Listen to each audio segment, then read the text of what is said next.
muscle of iron, bones of steel.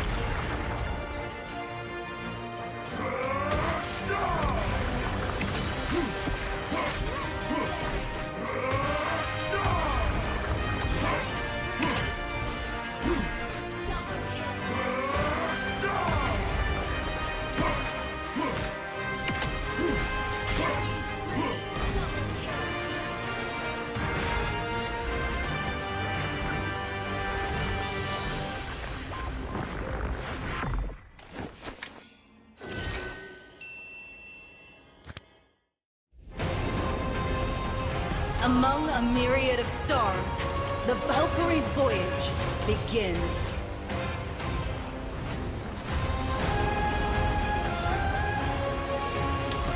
Our existence brings beauty to the cosmos.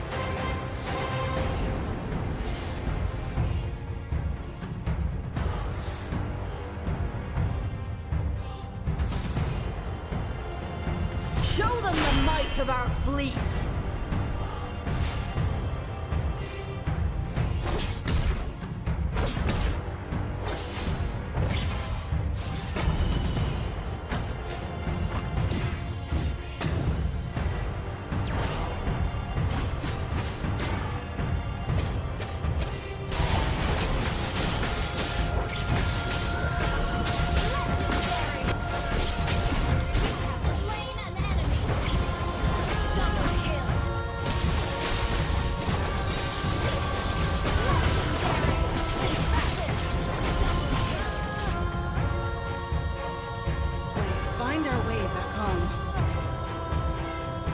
None can escape from my wrath. How will I be remembered? In verses or ballads?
of steel.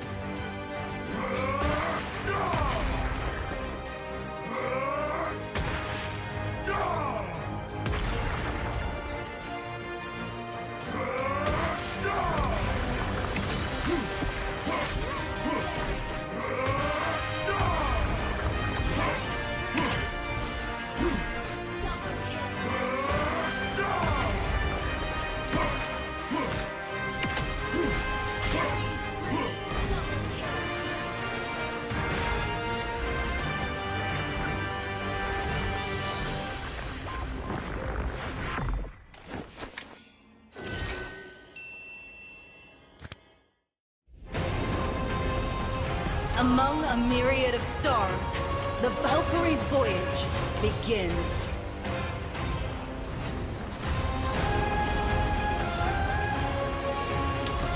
Our existence brings beauty to the cosmos.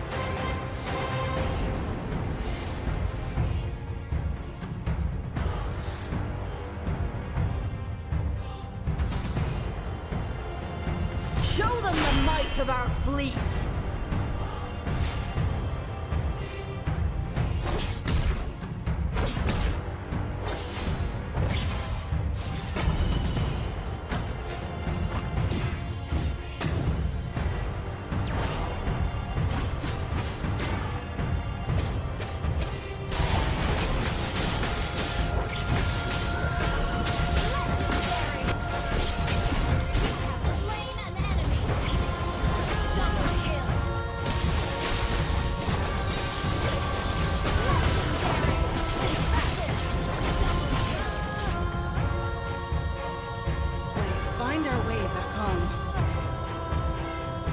None can escape from my wrath. How will I be remembered? In verses or ballads?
of steel.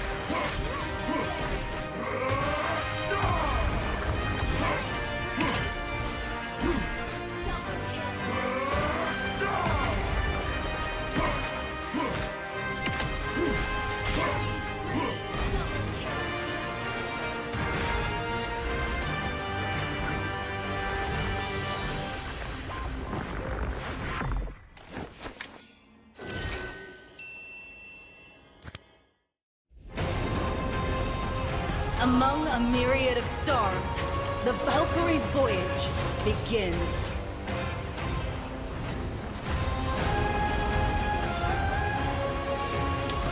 Our existence brings beauty to the cosmos.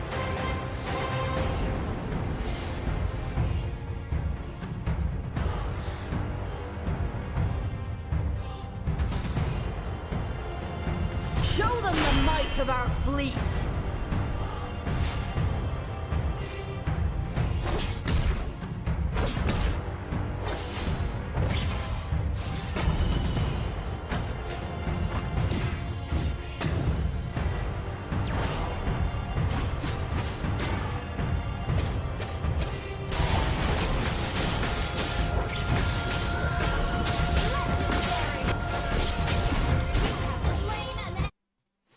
Welcome everyone to the Mlbb x AES Campus Tournament. Today we have a single round robin best of one series between the best universities of the West Side. In our round robin, we will have Cal Poly Pomona, Chapman University, Los Angeles City College, Metropolitan University of Denver, Reedley College, University of Riverside, University of California, San Diego, and also University of Washington.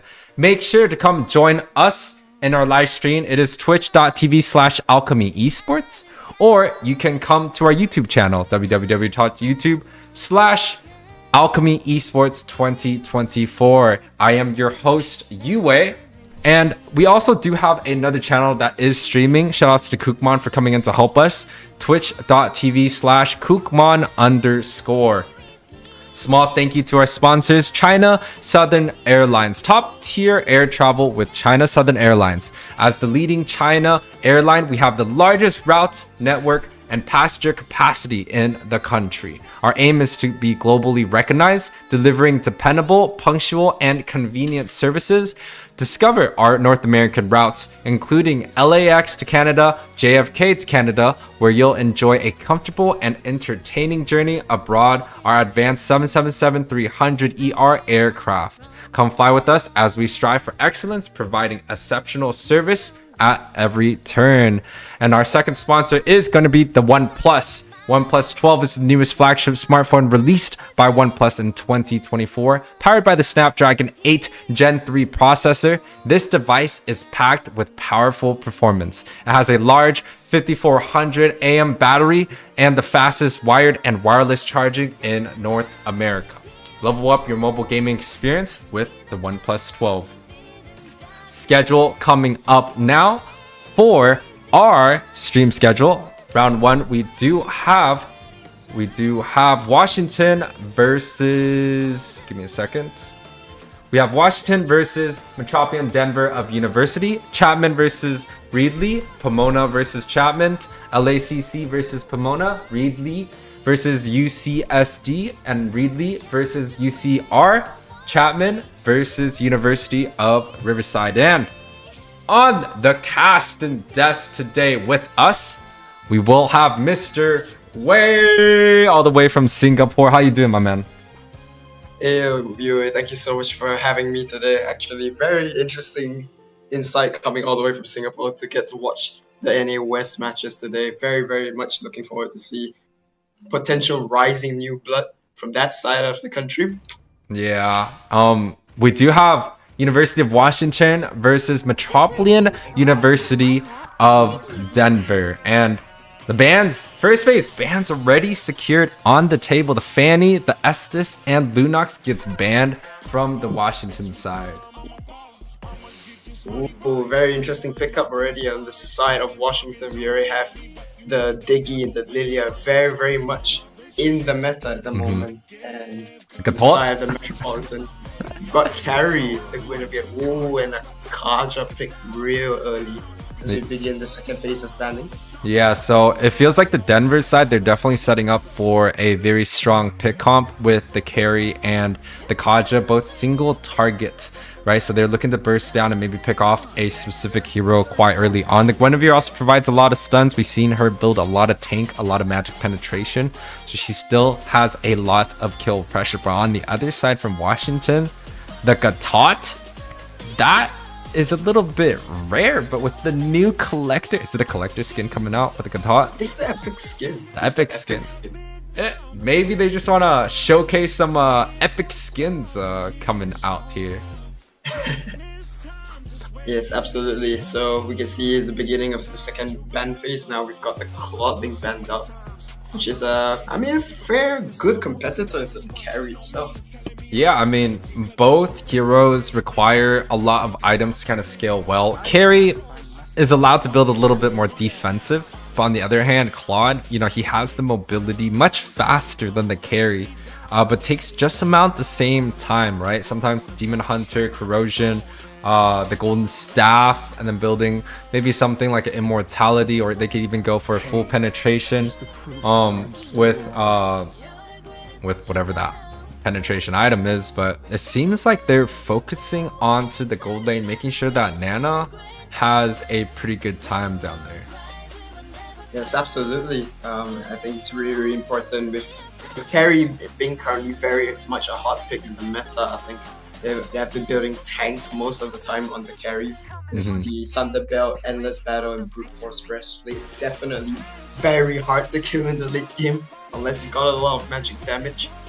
Yeah, and I mean, the Brody also does quite well early on, typically a lane bully. And just looking at the side of Washington, it really feels like they are lacking in a lot of physical damage. So I think banning out some of the stronger early game physical damage dealers is going to pay dividends for the side of Denver here. Now the first phase ban is over. They decided to take out Yu Zhong and also the Gus. A little bit interesting here, but the Lapu Lapu is definitely a crowd favorite so far. Ooh, out comes the Hanabi. Well, we don't really see Hanabi picked up a lot in the competitive scene, but I think in general, we know that Hanabi needs time to scale, but at the late game, which is very good pressure clearance and definitely will pack a punch at that stage. Oh yes, most definitely the Hanabi is pretty good, but you know, kind of like you're saying, it does take a lot of time to scale, and I am a little bit scared that the side of Washington, they don't have enough CC to kind of hold down the opponents, to making sure the Hanabi has a lot of time to get those stacks off, to be able to auto attack freely. But it does seem like the Alpha is quite a good pick. Alpha is one of those heroes that has a lot of true damage. He could build a little bit tanky, but most of the times they like to build damage heavy with a lot of cooldown, so he's able to spam up those spells. Yes, absolutely. The Alpha as well, the Spear of Alpha having a very short cooldown actually, so really have good pressure. I think they would have a fairly compatible rate of jungling speed as compared to the Guinevere. As we see the last pick here from Chaeyoung, it would be the Valentina. Oh, is that the Valentina? Oh, yeah, it is the collector skin actually. Oh, the Valentina coming into play here makes it a pretty scary looking composition on the side of Denver here. I 100% agree. A last pick Valentina is something, you know, you definitely don't want the opponents to have, especially when you have great ultimates like the Black Shoes, Time Journey.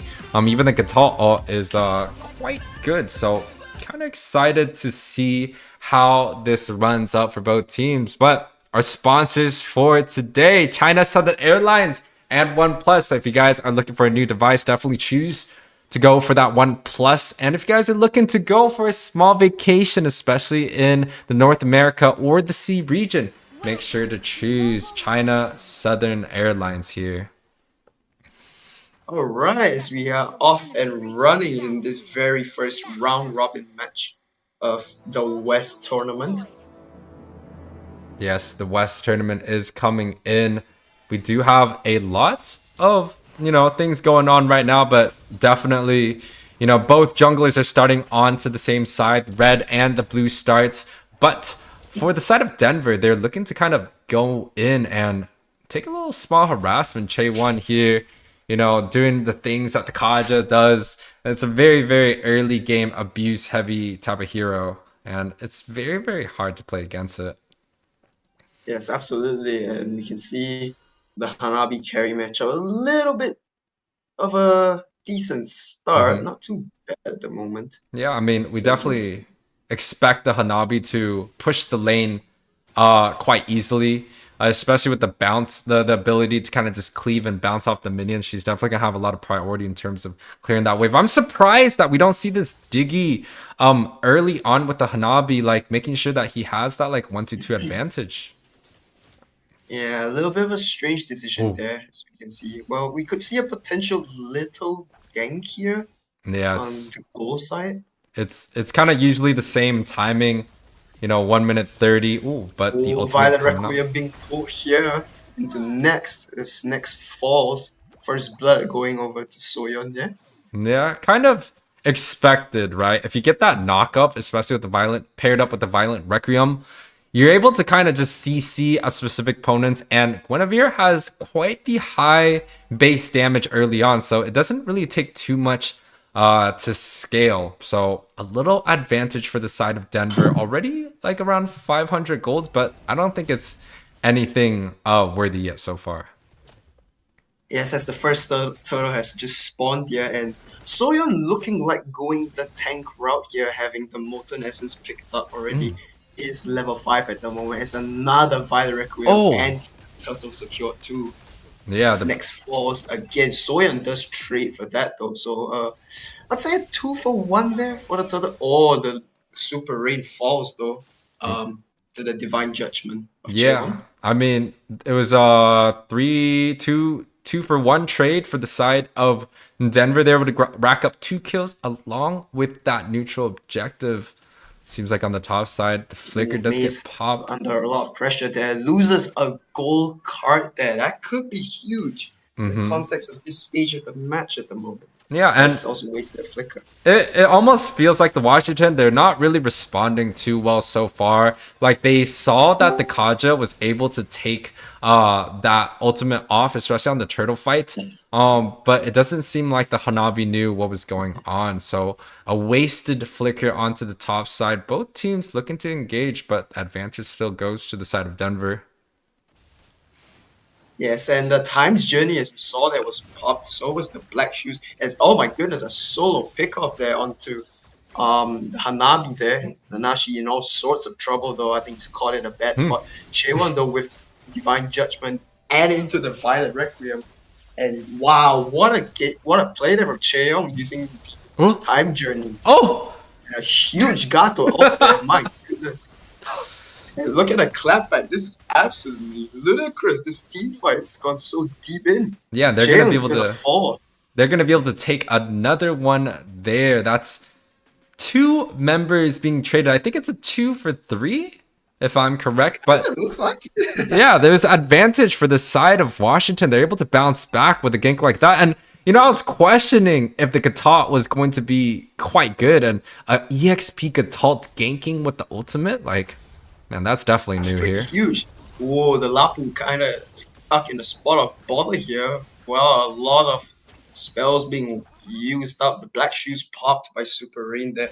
Lapu will be able to get out just in time as Soyeon will most likely secure a free turtle there. Yeah, unfortunately, the gank at the bot side did not pay off. All they did was able to take the Brave Spider stance, but the ultimate coming up on the top side. In huge trouble there. It's going to get picked off. Yeah, and that's another kill advantage for the side of Denver as they look to take out this gold plating onto the top side. But the trade happening on mid, Washington was able to get the gold plating onto the mid side also. So it's not like they're taking complete losses everywhere, but definitely for the side of Denver, they're doing quite well in this game so far. Yeah, absolutely. And I think the gank potential that Denver currently has is already making the mid game pressure so much higher as compared to Washington at this moment. But you never know. I mean, Washington definitely does have the potential late game coverage. So we'll have to wait and see how this pans out in the Yeah, next couple of minutes. and I mean, when we look at the supports, right? When we talk about the roams, the side of Denver has a very pick heavy. They have the Divine Judgment coming out from Kaja, so they're the ones that are looking to go aggressive in every single team fight. Versus the Time Journey coming out from Washington, it's a very support heavy type of matchup, right? So when things are happening, I feel like the side of Washington's playing reactive, right? And then the side of Denver, they're the ones that are making the plays, making sure that they can get the sets right. And if the counter engagement coming out from Washington, if they don't calculate it correctly, Washington might just get away with the time journey and the game itself too. Yeah, absolutely. As we see Soyeon going for the Gato instantly, Vengeance be popped as well. Ooh, A lot of spells being used as well as the as re-engagement. Argy falls. And a potential re-engage here next. Ooh, next almost got into trouble there. Has to use the Spear of Alpha to get away there. I'm not sure if that's the move that I would like, right? I kind of want to see Washington be a little bit more aggressive, especially when they're losing a member here or there. And the side of Denver, they wasted a lot of spells onto that bot side. So I kind of expected Washington to be a little bit more aggressive. But if they aren't going to be doing anything, especially in the mid game, it might be kind of tough because Denver has the carry, has the Kaja, and those two are like extremely good onto the late game. Yeah, absolutely. They're already scaling as Oh, Lapu just trying to go in onto Axamic. Big pick off there. Got the but the reverse time journey from Cheong there on the Valentina. Arky Kaja. falls. Soyeon in a little bit of trouble. Mace has to flicker. Oh, Lapu flickering randomly into the turret there. Yeah, a lot of utilities has been used. Two flickers, a retry. On the other hand, the Hanabi did flicker also. So all the spells have pretty much been depleted coming out from both sides. But a huge lead for the side of Denver so far. Wait, any items that you think that stands out so far? The carry going the corrosion scythe relatively early on. A bit interesting. We haven't seen that in quite a while. Normally you would go either the Trinity route or the full tanky route. But appears this one is kind of looking to slow down the opponents a lot more. Definitely a very useful build over here. Yeah, I definitely agree with it. When you go for the Thunderbelt and the Corrosion Scythe, you're looking to kind of CC and hold the opponents down. And honestly, with the help of the Divine Judgment, I'm not sure if they're really that scared, especially with the Violet Requiem. That's a lot of CC there, but jump. So it goes in again. Ooh, with a little reverse time there. The big ult there from Agi trying to cover there. Super Rain in a lot of trouble. Soyeon falls though. Amidst that ult. Oh, there's a potential clapback coming. Yeah, As Nanashi falls. Oh my goodness. Lapu's stuck in the middle there. Absolutely caught in no man's land. 3-4-0 for the side of Washington as they look to clap back and narrow the gold lead down. It's only a 2k advantage now, and with 4 members for the side of Washington coming down mid, I think their goal is to get this tower to fall, and the goal they will. Yeah, 2 first tier turrets gonna fall here. Potentially a first, second tier here even, actually. Maybe, but it definitely looks like the side of Denver has the reinforcements coming back to defend against that tower. But you could see the shift in momentum, the shift in gold. Washington is now almost caught back up. It's only a 2k lead. And as the time goes on, more and more, these 2k leads, it just feels extremely minimum. And you know, Denver now, they're kind of on a back foot. If you look at their positions, they still have the Kaja near the mid-river, so they're still looking to go aggressive. But Washington knows that they can win these team fights now. Yes, absolutely. Great potential and really a good effort from Washington, yeah, under the pressure. But of course, right now we can see they're currently Denver currently in the Lord region now, trying to potentially do a little bit of a Lord dance here at the 10-minute mark here. Of course, oh, hang on a minute. Oh, potential engage here. Soyeon being picked really early. A lot of battle spells being wasted here. Soyeon falls though to next, and vengeance is all popping out. Chaewon falls, first death of the game here on the Kaja. So looks like, oh, but retribution has been used by next though, so it has to be a little bit careful in case of a potential steal here. But they're currently holding out the lap, trying to give some vision here.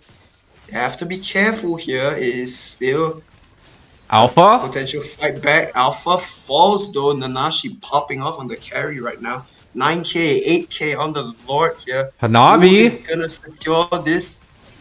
Oh It's gonna my be the Hanabi. Oh my goodness, they do not even have a retribution available. And they somehow got the Lord. That's absolutely ludicrous. Yeah, I mean, it kind of felt like a gamble for the side of Washington, but the Hanabi was definitely the one to be able to get that last hit. So good for the side of Washington. And what's interesting is that both of these team fights are kind of going back and forth. But I think the biggest impact that the side of Washington has is the time journey. They were able to use that quite well in the last team fight, negate a lot of the CC and add a lot of sustain for each of the sides. But Denver already clearing half the Lord away. Chaewon is in that bush. Lapu goes in. Oh, the reverse time there. He might be in the spot of bother here. Does not have the flicker. Will get stuck in the pit there. Goodness me. As the fleeting time gets picked up by Chaewon there. Lord will be cleared out. Hang on a minute. Oh, the Gato Kacha. Oh, a time journey being wasted there. That is huge. Oh, hang on. A big taunt. Another time journey popped by the Valentina. Oh! And Soyeon with a huge knockup. Goodness me. Maze falls, Hanabi falls in the midst of everything. So does the Gato. Wow, what a turnaround that is from Denver. Yeah, 2-for-1 trade for the side of Denver, but another person falls, so it's actually a 2-for-2. A complete even team fight coming out from both sides. And the time journey this time around, it felt like it was much more useful. But Alpha caught. Hang on, Alpha stuck. Has the immortality though. It's gonna be so many ults used. Immortality popped here. I think he's gonna fall here right now unless he has a miracle spear of Alpha going in trying to out sustain. He's actually bought a lot of time, actually. Yeah, I mean, the Lord is coming up in 60 seconds, so it's not, you know, too important that if you're dying here and there, it's kind of like you get that get out of jail free pass, choose to engage. And, you know, if it doesn't work out, if the enemies try to push, you still have 4 other members defending it for. So, you know, the side of Washington and Denver both, it's definitely a small stalemate before the next objective. And I kind of just want to talk about some of the gold lead that's happening. The carry, a little bit up compared to that Hanabi. It's not really too much, but it is still, you know, a small gold lead. But since the carry decided to build a lot of defensive items, has the brute force into the Thunderbelt, carry's not going to be doing a significant amount of damage compared to Hanabi if the Hanabi was able to kind of stay alive the whole entire fight. Absolutely. And the Hanabi here, actually, interesting enough. I mean, in our modern times, we actually usually see the Trinity.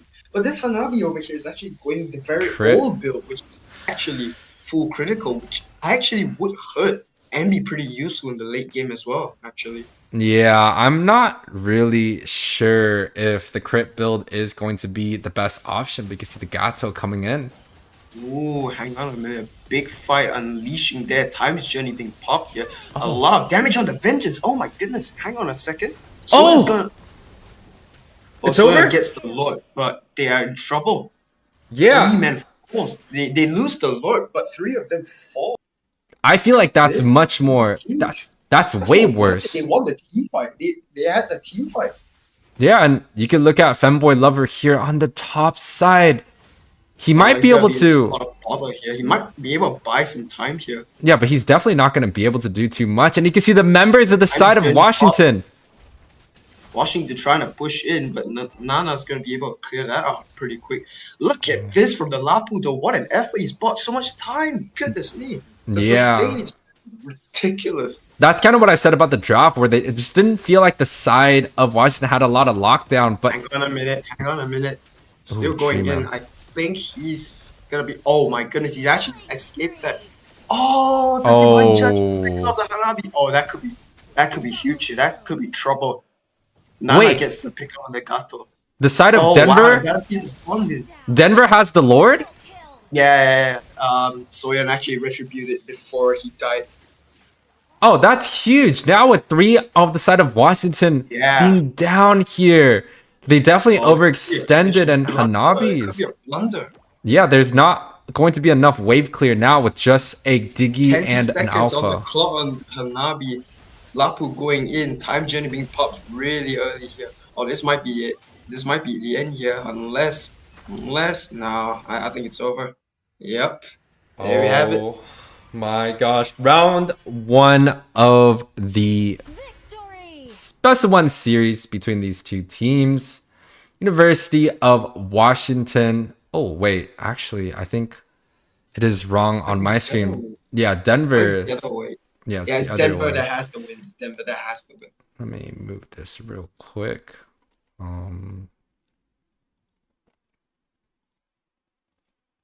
There we go. But all right. Yes. University of Washington did not able to come through on this victory. The side of Mud, the carry that we talked about early on had that advantage, was taking like 1v2 fights, got that early game pick off, ended up getting this MVP 6-2-6 and a very, very defensive build way. Yeah, absolutely. But a very, very convincing performance, I think. But I think Denver, I would say, just about survived their potential scare there on that composition from the side of Washington.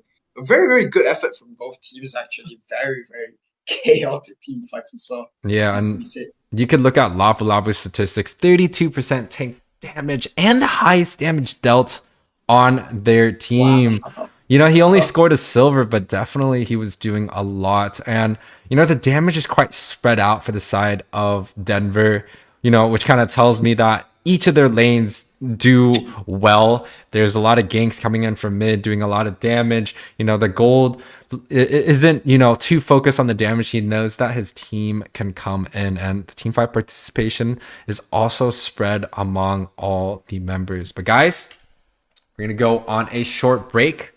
We will be right back for the Chapman versus Reedley match. We're going to be right back. Among a myriad of stars, the Valkyrie's voyage begins.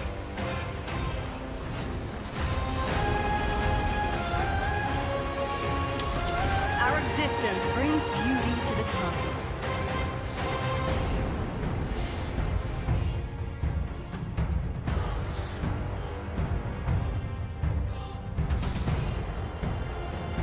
Show them the might of our fleet.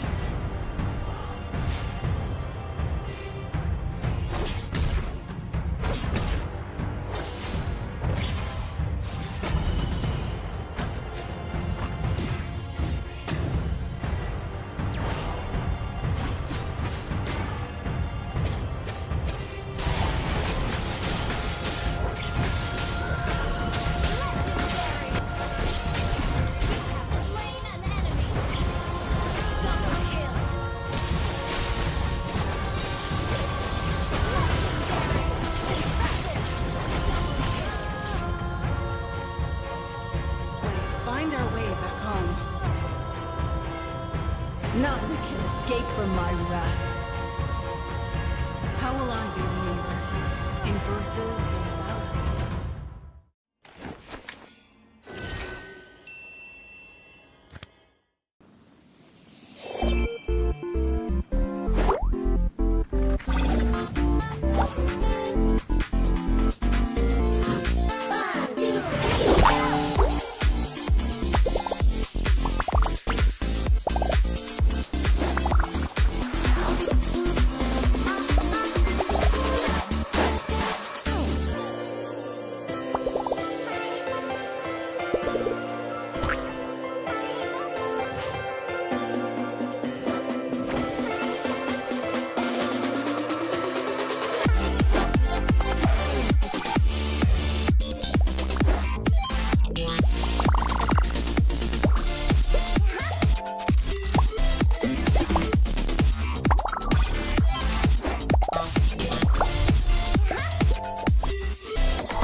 of steel.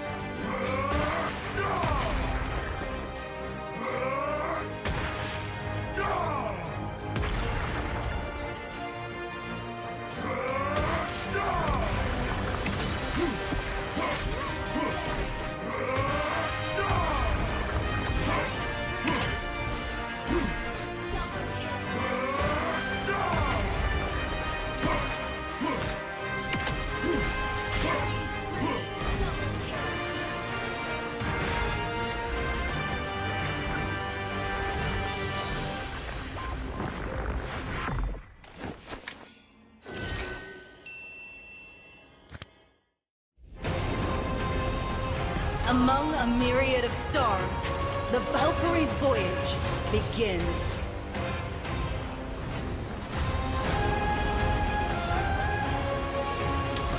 Our existence. All right, guys, welcome back to the Mlbb X AES Campus Tournament. Once again, this is brought to you by Oneplus and China Southern Airlines.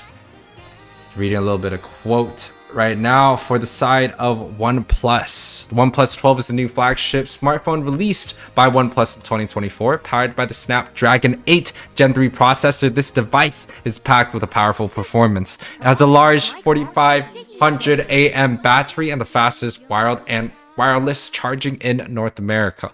Level up your mobile gaming experience with OnePlus 12. And China Southern Airlines experience top-tier air travel with China Southern Airlines. As China's leading airline, we have the largest route network and passenger capacity in the country. Our aim is to be globally recognized, delivering dependable, punctual, and convenient services.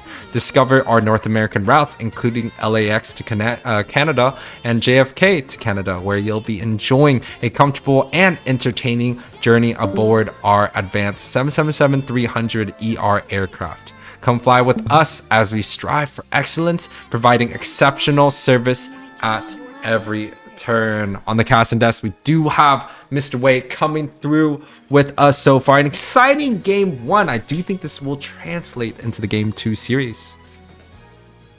Yes, absolutely. A very, very entertaining first game we had.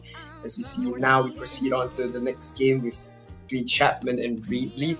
So Top Neck instantly picking up the Matilda here. First pick of this second game here. Yeah, and you know, we've seen a lot of Matilda being picked up by a lot of the higher tiers. Just a little bit of background. Chapman is filled with a lot of strong players. Totnak, Lucas, Toru, Gina Godmode, Oh My Foe, and last guy, I believe it might be Sir Bossy, it might not be, but those are a lot of strong players on the side of Chapman. But on the other hand, Reedley also filled with a lot of strong players. Some of the members, you know, have changed their names, but this is aggravated ones from the NACT of last fall.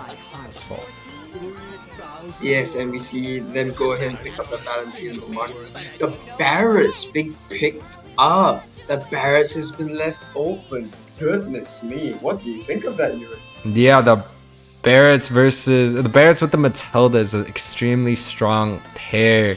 You know, Matilda provides a lot of utility and movements for the Brats, kind of like a get out of jail free pass. So, and Brats is that type of heroes that kind of just go up in your face, very, very hard to peel off. Does a lot of damage, but also sustains quite a bit. So those two paired together is an extremely strong pair. But on the other side, really, they have the Martis, which we've seen him do wonders, and also the Valentina. So I would still say both sides have an extremely strong comp. Yeah, and Toru picking up the clock here pretty early on in the draft pick, as we see the Minotaur by Reed. A very high CC and high utility combination we can see as we go into the second phase of this draft pick ban.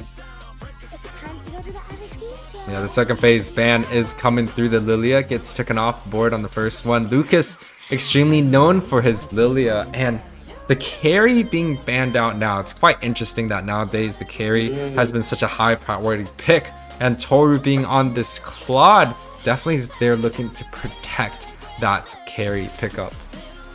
Yeah, absolutely. They're trying to make sure that they can get the Claude to that late game so that they'll be able to burst down the Martis and the Khalid, which I believe the Martis will most likely be going the utility tankier route, I think.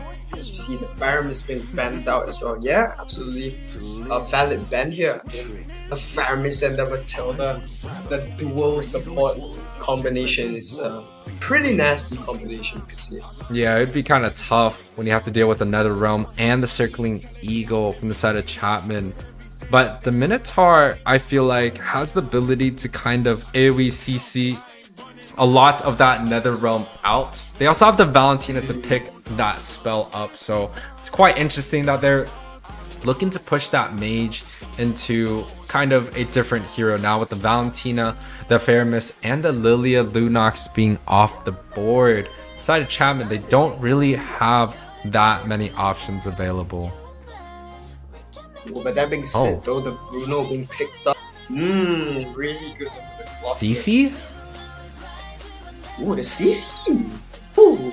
Yeah, you know, it's been a while since I played this game, so seeing the CC come out, I'm excited to see what that hero is going to do in this series. I'm not sure if it's going to be completely locked in yet. There still is the Lapu Lapu available, which has done wonders in, you know, the games of last weekend and also today so far. And Lucas hovering over this Angela, it's quite interesting, but I don't think it's going to be going through here.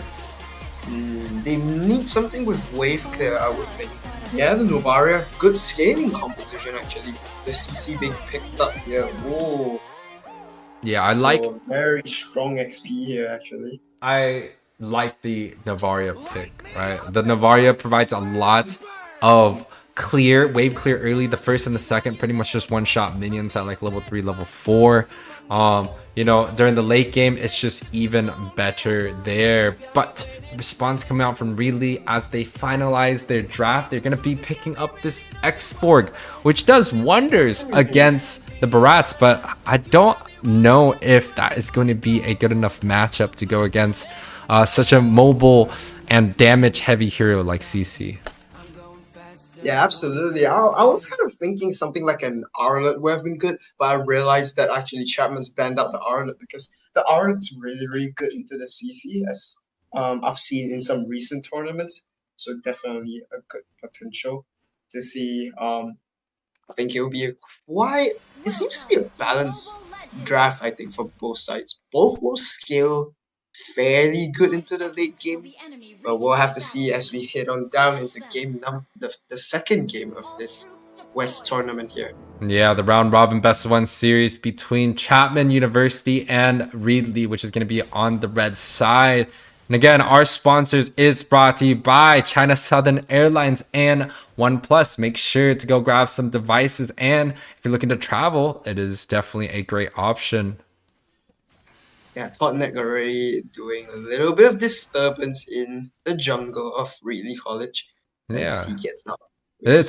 It's quite interesting for me that Tonak decided to go for his second skill instead of his first. It's understandable if you want to be extremely aggressive and kind of just looking to scout out the opponents and maybe try to get a last hit using the first auto attack. But, you know, with not much damage there, it's not going to really impact a lot of pressure. But bot side, CC, it's a cute hero. CC with the X-Borg though kind of puts him quite a bit of pressure actually. Yeah. Has the Impure Reach actually in full looking for potential gang. And even loses his Faraga armor there. Yeah, that's going to be a little bit tough. CC might be able to have that advantage early on. You can see the Barats already on the bot side, so they're ganking only with 3 members. On the other hand, the top side, they're defending with that Matilda and Claude. Both, you know, not extremely good early on, so they're definitely just kind of letting Toru try to get as much scaling as possible. And versus the Bruno is going to have an extremely strong advantage there onto the top side. Yeah, absolutely. As we see, hang on a minute, Foe has swallowed up the Martis, goodness me, instantly picked off there. Very unfortunate. Yeah, there was a lot of damage going on. Almost felt like the Martis was chunk, like, a bar every second. And now with the Martis being off the board, it's a level 5 Barats here. And, a high level jungler is definitely going to smell like the Lord or the turtle is just going to be completely uncontested for the side of Chapman. Yeah, absolutely. So Foe will pick up this first turtle here, as we see I'm Cute pick up his blue buff there. So upper hand towards Chapman University is just under 1k goal lead there. Yeah, it's a small early game lead for the side of Chapman. It's not like it's like make it or break it, but definitely it's a lot of advantage so far. And even with the positions, you could already see the side of Chapman's going extremely aggressive onto the enemy side jungle, not giving Reedley any breaks so far as they potentially look to get someone at mid. Oh, hang on a minute. Ooh, as Khalid West in a spot of bother, he has to flicker out. Gets picked off though. That's Goodness me, what a gank there. Absolutely got shredded. I mean, it's only 3 minutes, but he got shredded like it was nothing. Goodness me. yeah, it definitely feels like the Bratz has that new ultimate coming in is extremely powerful, and you can already see even a small little jungle creep.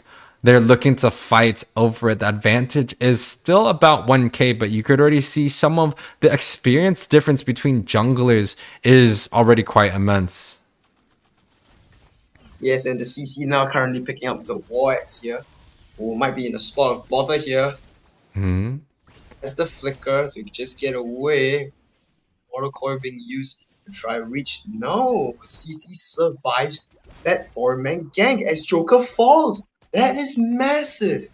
Yeah, so it just feels like Reedley wasn't able to get the advantage on the other side of the map, but Chapman was able to secure onto that gold side, giving the Claude a full gold plate over a Bruno. So it kind of means that the Bruno's not going to be doing too well, but wait a minute. Oh, many ultimates being wasted to fall. Their fall might get stuck. Hang on a minute.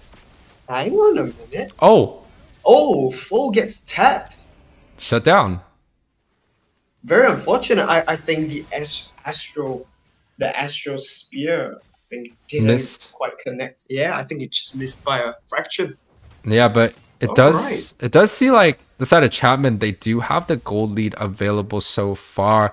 Although Foe was the one that was been taken out of the map, they did end up getting that top side tower, and that's kind of huge for the side of Chapman.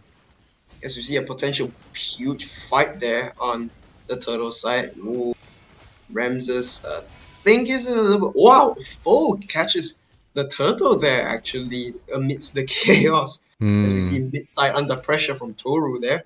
And it another will fall. Another turret. Very good macro from the side of Chapman University. 2 towers from the top to the mid side, along with 2 of the neutral objectives being picked up by the side of Chapman. Reedley extremely on the defensive side. It doesn't feel like they're able to kind of move around the map and even compete in any of these objectives. That's going to be a lot of trouble when we head to that mid game. And in like 1 or 2 minutes, we're definitely heading into the mid game where the Claude is able to grab up some of the items and a 3-man gank. Yeah, Totnak using the circling ego here. Totnak will fall though, trade his life, but Joker will fall. So I'd say that's a relative win because the goal lead for Chapman University is still up. So definitely good. I mean, the bad thing is now Joker's gold has resetted. He died twice. He's just getting less and less gold, but now he's going back into the full price category. 4k lead for the side of Chapman. It's going to be a little bit tough, but CC on the top side dealing some damage there. Yeah, absolutely. Just harassing the jungle as we take a look at the items here for a moment. See the birds picking up the brute force breastplate. So we see a potential team fight going down. Oh my goodness, Foe goes in on the, I believe that's the Minotaur then? Yeah, that was the Minotaur. So I think the red buff has gone. Yeah, it's gone. Yeah, I would say a slight misplay from the side of Chapman. They were able to get whatever they were looking for, but no kills on to the side of Reedley. So, the side of Chapman, they're definitely playing this macro game quite well. If you look at all the towers, it's already down 7 minutes in. And, we're talking about NACT teams here. Like, these guys are, the best of the best, especially, during the NACT of fall. But now they're making, this team look quite simple in this sense. Yeah, absolutely. Rams is putting so much pressure on XP. Oh, Tonic two-man. going into second gear, 2-man knockup. Joker caught in a little bit of a bad spot. And as we see, Rams just pop out there with the guiding win. Oh, a huge flicker from Khalid West on the Minotaur. This could be a big turnaround for AO. Toru going in with the blazing duet. Goodness me, what on earth is going on? Rams just falls to the decimation. Foe having the ultimate. Tonic falls, but IMQ will be traded in the midst of that team. Joker? Hang on a minute. Hearth Claws, the Hearth Claws? Nope. No, Foe denies him of that last hit. Yeah, and Toru sitting on a 3-0-3, a perfect score so far for him. That's not something you want to see when you're really coming into this match. And the Claude is just going to scale to its infinite corners, right? He has the Blazing Duet to deal a lot of AoE damage. His single target is also quite good with something like a Malefic BO and a Golden Staff, Corrosion, Demon Hunter Sword. Like, he's going to be doing a lot of damage, and that's not even including his second skill, which allows him to kind of just use that BMI to escape, right? So the Claude is going to be so hard to shut down. Also, Lucas, 0, 0, and 5, playing the perfect support onto the backside, and it comes in. The snipe misses here. And like, it's just really, really hard for the side of Reedley to be able to kind of do too much, especially with the lead that Chapman has. A Barat in that front side. You have the backline supports coming through. You also have a Matilda to be able to get the Barats out of any sticky situation. The damage coming out from Lucas here is just a little bit too much. Wait, if you are talking, you are gone.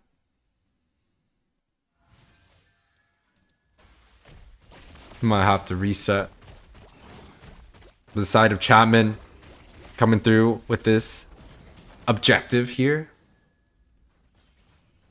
Grabs up that Lord. So the Lord is going to be marching down from the blue side to the red, but looking like a potentially small engagement. The Circling Eagle gets wasted for the side of Chapman. It's one utility down, but I'm not sure if that's going to be enough for the side of Reedley to be able to defend this massacre so far. Yeah, absolutely. Now we can see potential team fight going on here. Toru going in pretty deep. Uses the BMI just to get out of there. Yeah, he's looking quite good on the Claude so far. Claude is one of those heroes that's like extremely high skill. You kind of have to jump around and dash and use that BMI to the fullest extent. But Toru, being somebody that has such a huge amount of experience on this gold lane, is definitely going to do quite well. Oh, hang on a minute. Khalid West with a huge Minoan Fury. Last Insanity popping off. But unfortunately, they couldn't really convert it into a win. Hang on a minute. Toru goes in really deep. Oh my goodness, gets 2. He dies in the midst though. of diving 2 turrets. Yeah, but he trades his life for it. But the Martyrs falls. 3 for 1? Yeah, 3 for 1, 6k gold lead, 11 minutes in, 9-5 is the scoreboard. 4-man for the side of Chapman, marching down on to this mid side here. And they're looking to take care of all these towers that I don't think Reedley has what it takes to be able to defend. But the last Insanity popped off. But he's gonna fall. He's got no immortality left. Oh my god, Rams the damage. Is coming with a flank. Look at this. That's the flicker away there, uneven. Yeah, uneven was able to get out of there alive, but the gold lead has switched up. A 9k lead now for the side of Chapman. They're looking to defend. And, Chapman has that, like, ability to kind of just walk around the map so far, getting whichever buff that he's looking for. They still, have the ability to kind of throw though. If the side of Reedley was able to shut down, let's say, Foe or the Claude or, the Navaria, they might be in good hands, as Totnak used another circling eagle, but ends up getting away with it. Yeah, absolutely. So really, College has to bang on that very last inhibitor turret over there. Totnak, whoa, hang on a minute. Take him pretty low there. As they look to try to set it up for this next upcoming Lord here, which will be an enhanced Lord. Yeah, I don't think Reedley has the ability to kind of walk out of their tower right now at this moment. They're down in a lot of gold, and even the Chapman comp is just a little bit too much to handle. They're not able to get the shutdown onto Lucas, which has done so well 007. They also aren't really able to prioritize getting Toru. Right, Toru was the one diving 2 members, getting killed by the tower itself, but grabbing 2 of their members too. So every single member of Chapman's is just so extremely strong in this matchup so far. Yeah, Foe will secure the enhanced Lord there. So the Lord will be marching down just about any time now. Yeah, before the Lord marches down, let's take a look at some of the items Matilda decided to build the book. So he has about 35% cooldown reduction. Quite a greedy build, in my opinion. Right, the Brats, didn't even opt to go for the War Axis building. Extremely, full tank right here. But Circle Hang Eagle. on, Joker. Oh, this might be a slight miscalculation. Totnak falls, but I think the turret is going to be locked on as the base falls as Chapman University secures the win for the second game. Victory! Chapman able to take care of this series. Why did I switch once again? I don't really know. But congratulations to Chapman here. Able to take this victory. A 13-minute game, 10-7 is the overall score. So, quite the macro heavy game so far. They're able to take care of 2 outer turrets within the first 5 minutes. MVP goes to Toru, the second MVP of, the marksmans of today, 5, 2, and 3. And, honestly, he did quite well in that lane, even with a lot of pressure coming out from Joker. Picking up such a early game hero, still wasn't able to shut down Toru on this Claude.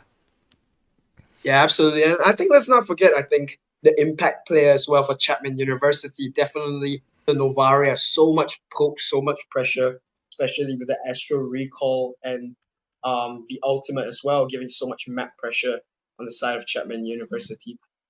Yeah, and a lot of the side of Chapman's just, the side of Reedley just wasn't able to find any of the shutdowns. But guys, do not go anywhere. We will be right back for Cal Poly Pomona versus Chapman University.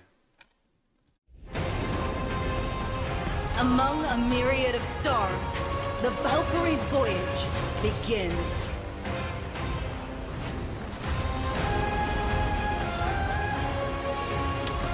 Our existence brings beauty to the cosmos.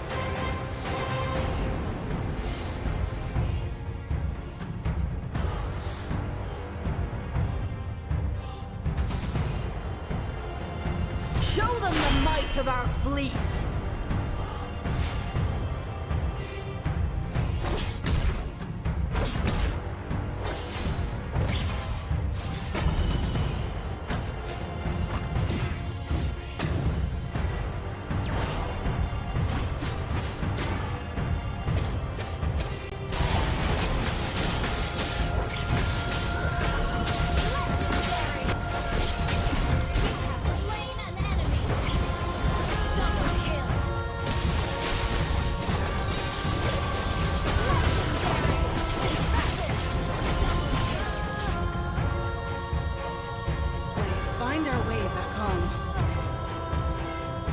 None can escape from my wrath. How will I be remembered? In verses or ballads?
muscle of iron, bones of steel.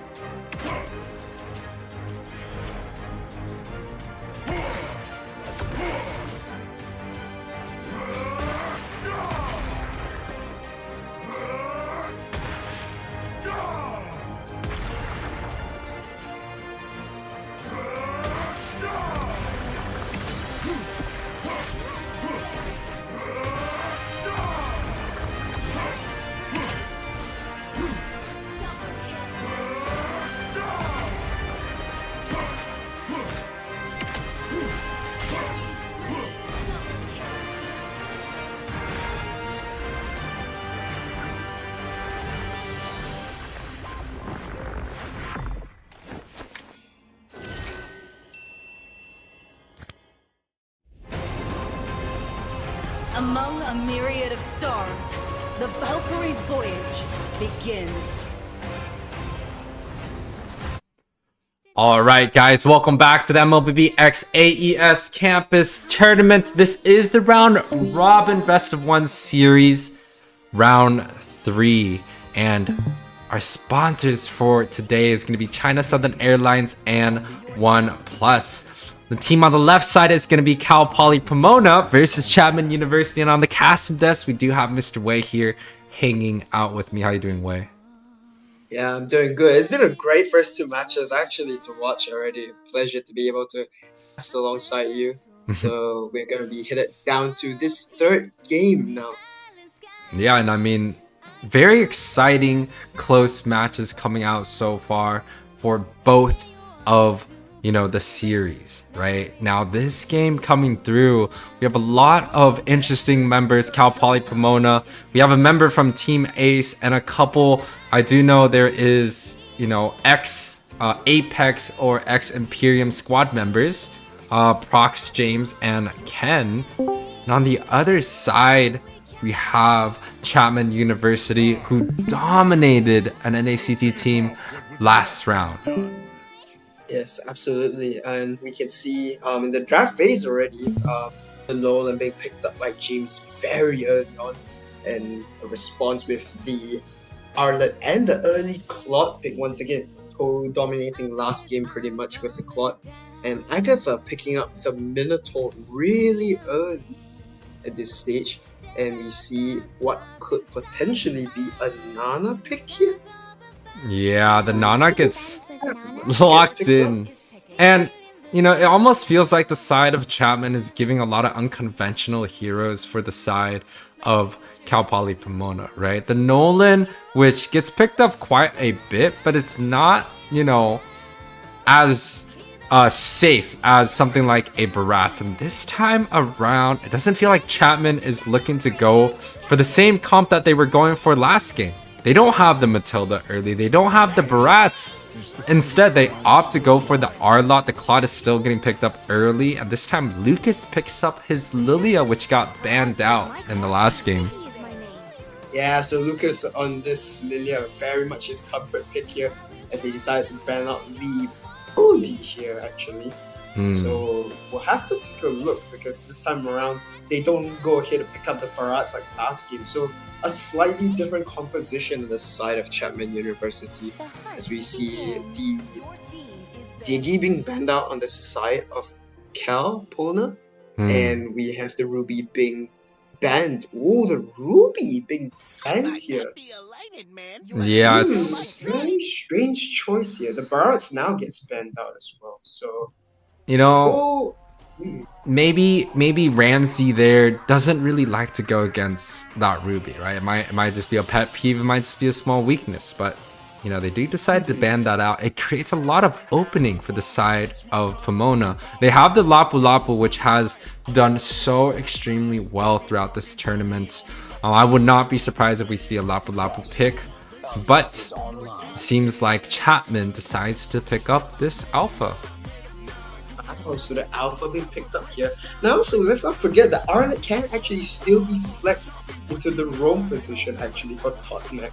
So there's still quite a bit of potential left, I think, in this draft, as we see Prox currently hovering around the share, which is a decent, I'd say decent matchup, but only downside I think it will be just slightly slower on the rotation compared to this Claude pickup from the side from Toru.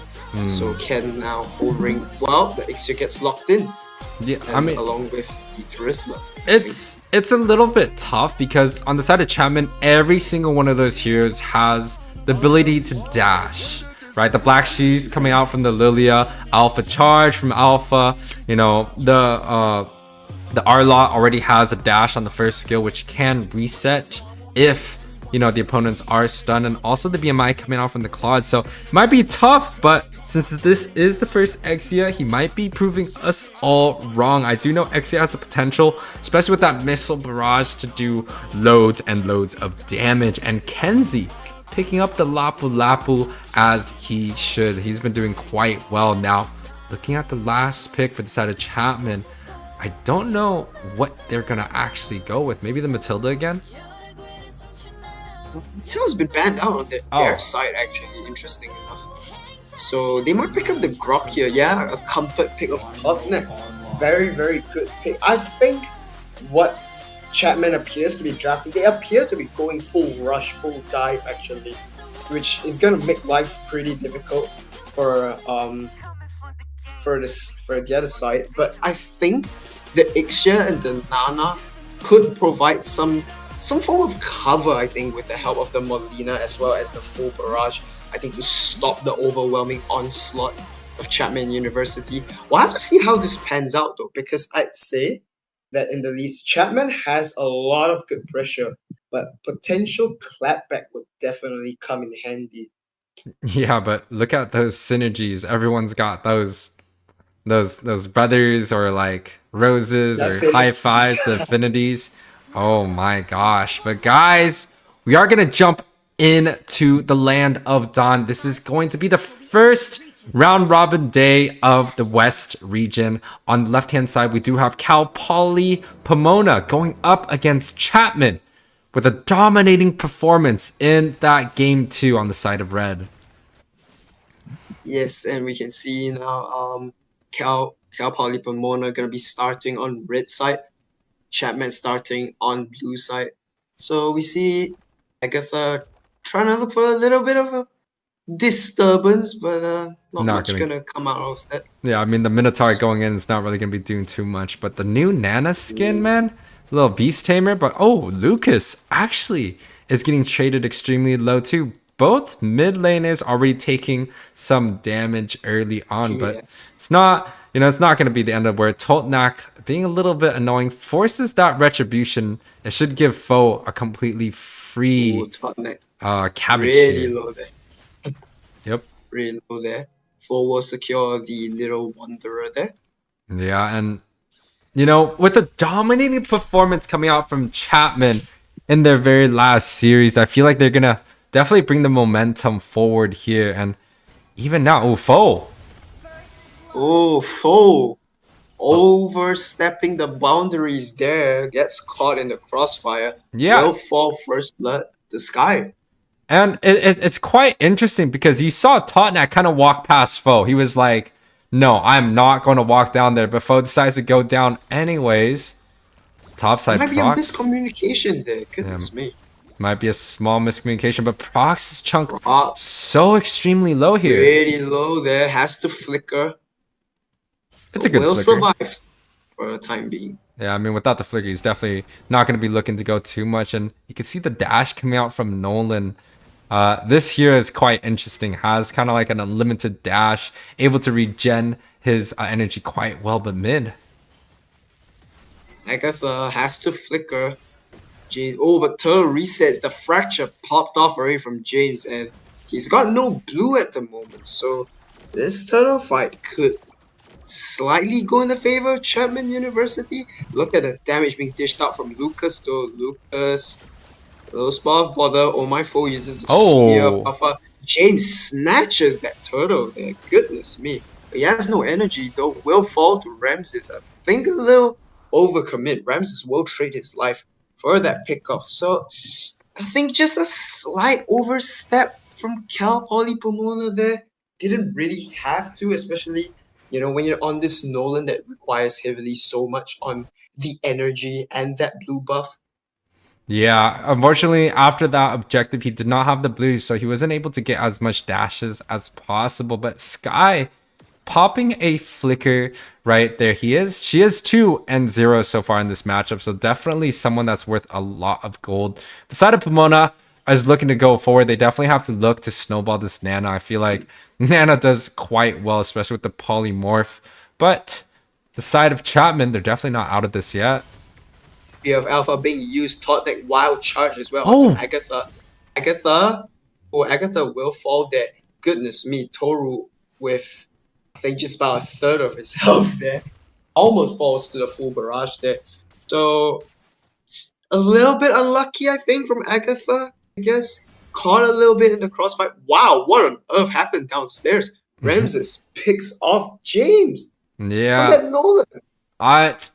That's not something that we want to see. Ramsey, though, on the other hand, is able to take a 2v1 situation and turn it around. And now they're going to be hitting onto that gold plate. They even have pressure onto the mid side.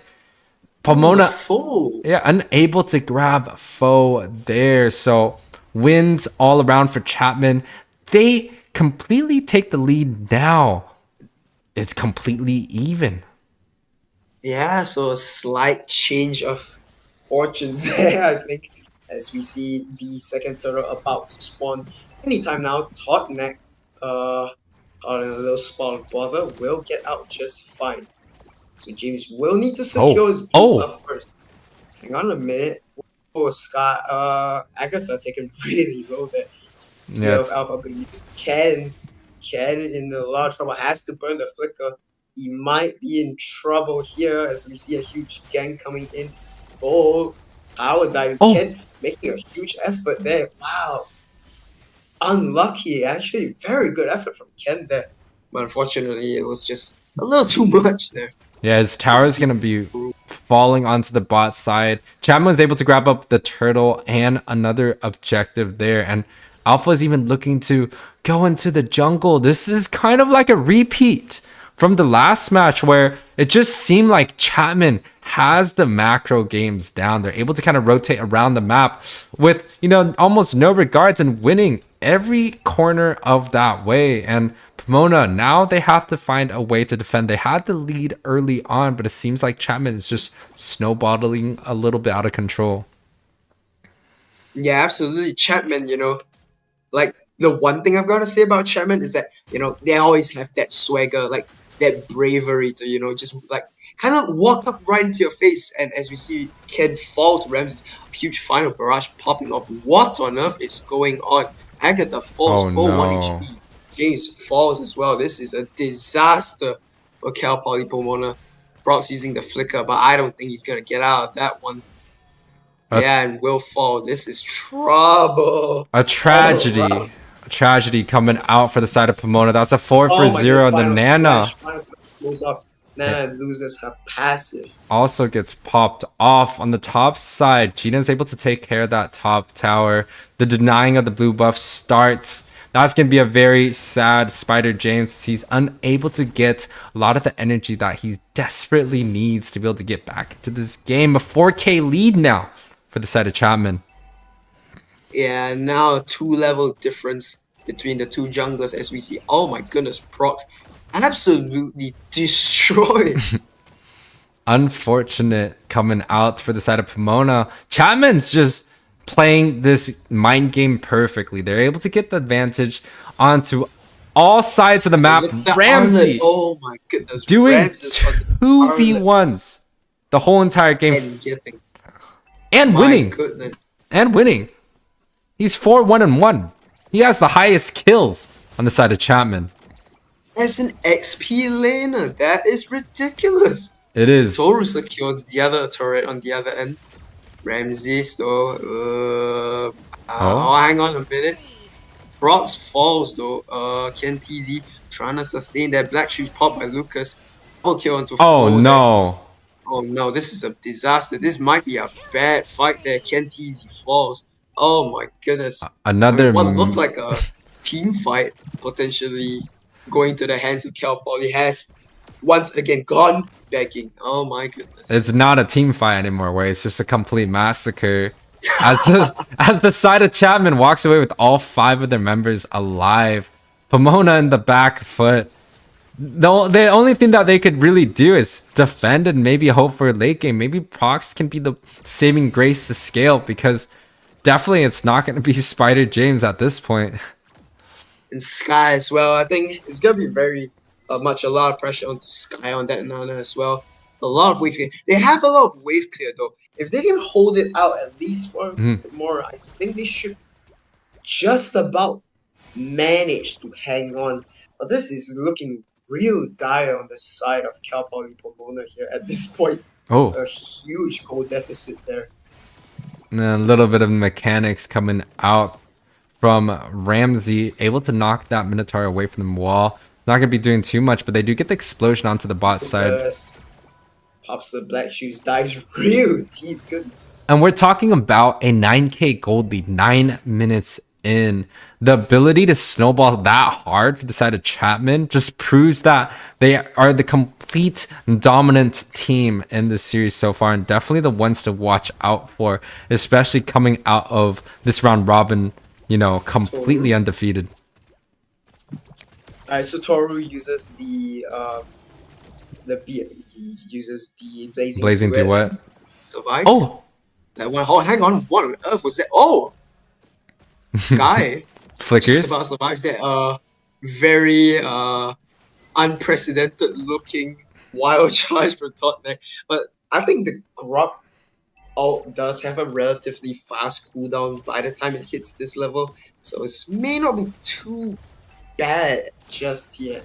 And take a look at the gold lead. That's a 2k difference for the side of the gold and the gold on the side of Pomona's. Look at the jungler, right? That's a 3k gold difference. The maze, that's another 2k. So each of the members for the side of Chapman have a strong gold lead on the opponents.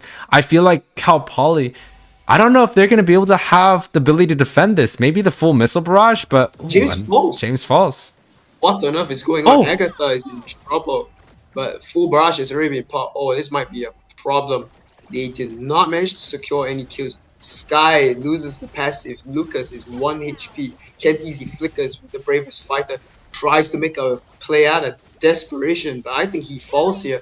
Absolutely does fall. Prox and Sky left only to defend. Oh my goodness, a huge final slash there. Ramses with the flicker. Minions are coming out. James is out. Agatha is out. Can they defend this? Sky put under a lot of pressure there. Oh, Toru going a little bit too far there. Will fall. So Cal Poly Pomona just about lives to fight for another day, for at least another defense.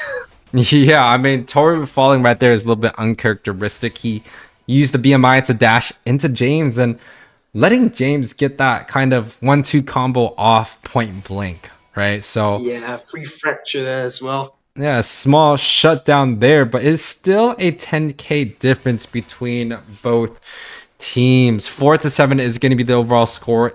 11 minutes in. Totnek. Totnek, wild charge, popped. Sky, a little bit of spot of bother. That's the flicker. Well, hang on a minute. I guess they're trying to go in with a counter engage. Ramses falls. Sky does fall to Lucas though in a trade. Lucas though, props. Oh my gosh. Black shoes. Oh, this is it. This might be it here. They've got no wave clear. Triple kill going on to Lucas on that Lilia. And this might be the end here. And there we have it. Chapman University will take the second straight win of the tournament so far. Yeah, that was a 4-0 trade, a complete landslide victory for the side of Chapman University. And why are we gonna switch this again, bro? Why is it going back and forth, left to right? But 12 minutes game, 21. What? Oh, I gotta switch this top too. I am dead, bro. It's gonna be 21-5 is gonna be the overall scoreboard. 12-minute match, and Foe coming out with the MVP. And you know, Foe's been doing quite a bit amount of work, and this time around he's able to grab the MVP. But honestly, I have to give a big shout out to Ramsey. right? He was defending 1v2s on bot side, getting kills on top of that. Like, that's the heart and soul of the teams. Yeah, absolutely. He has that Fury Hammer and that Thunder Belt as well.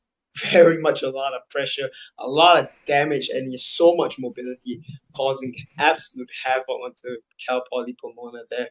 Yeah, and you know, Cal Poly Pomona unable to get this victory here, but they definitely still have a lot of more opportunity up ahead.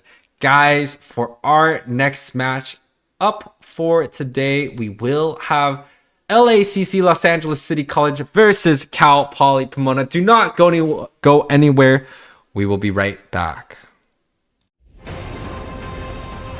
Among a myriad of stars, the Valkyrie's voyage begins.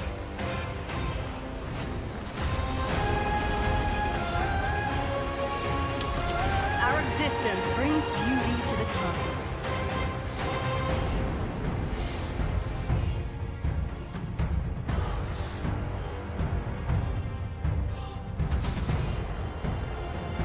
Show them the might of our fleet!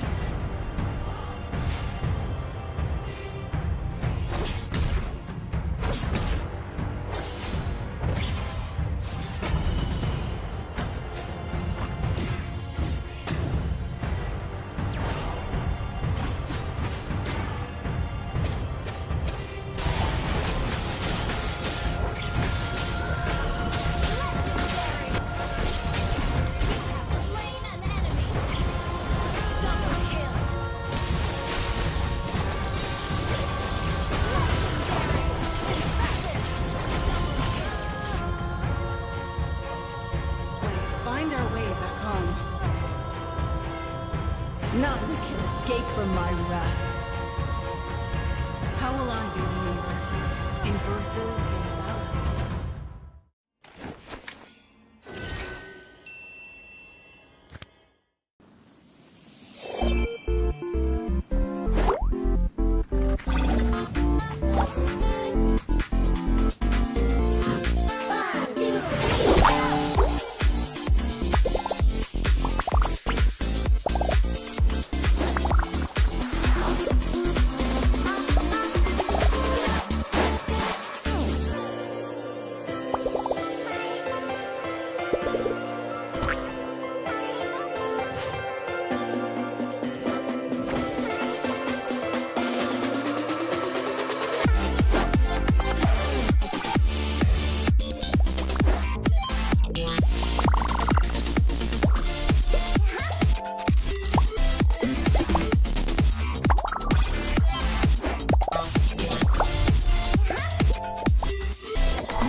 Bones of steel.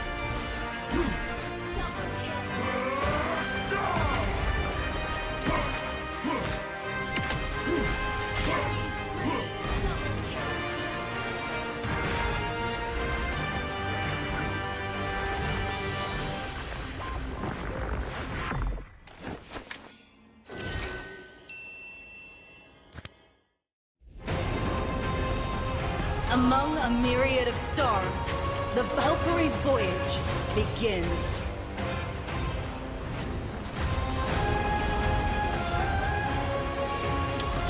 Our existence brings beauty to the cosmos.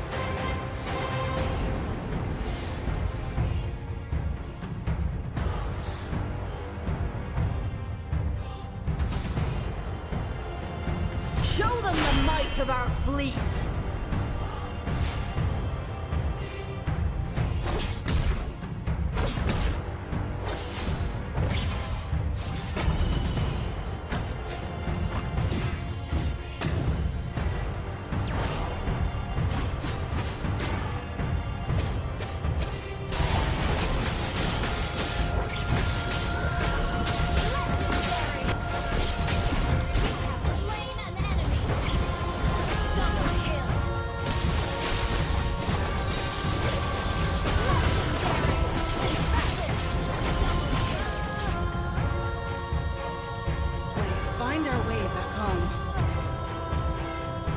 None can escape from my wrath.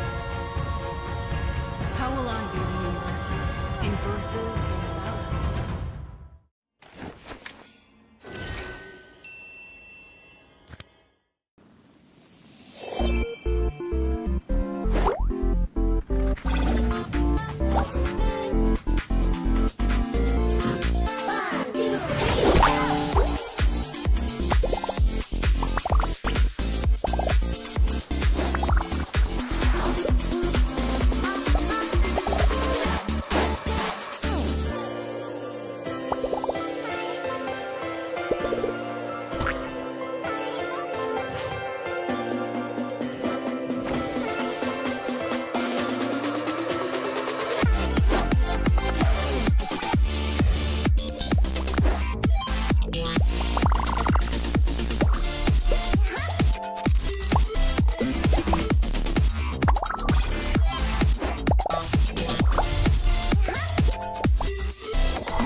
Bones of steel.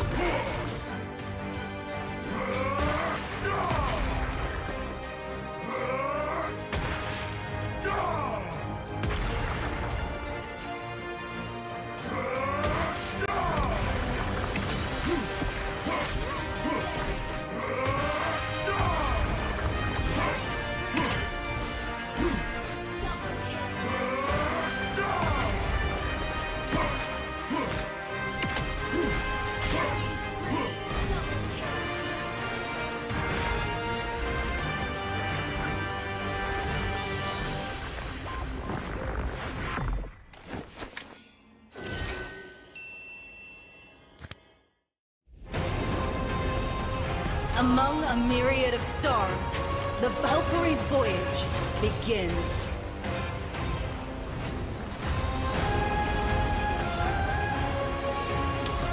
Our existence brings beauty to the cosmos.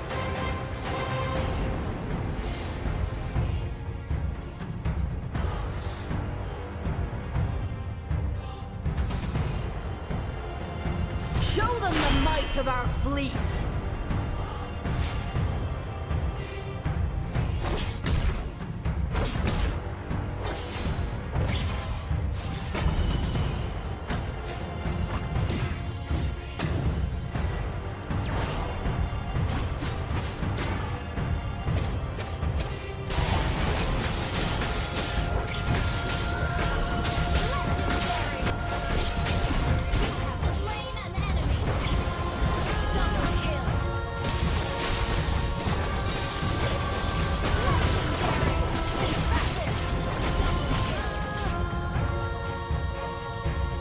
Find our way back home. None can escape from my wrath. How will I be remembered? In verses or ballads?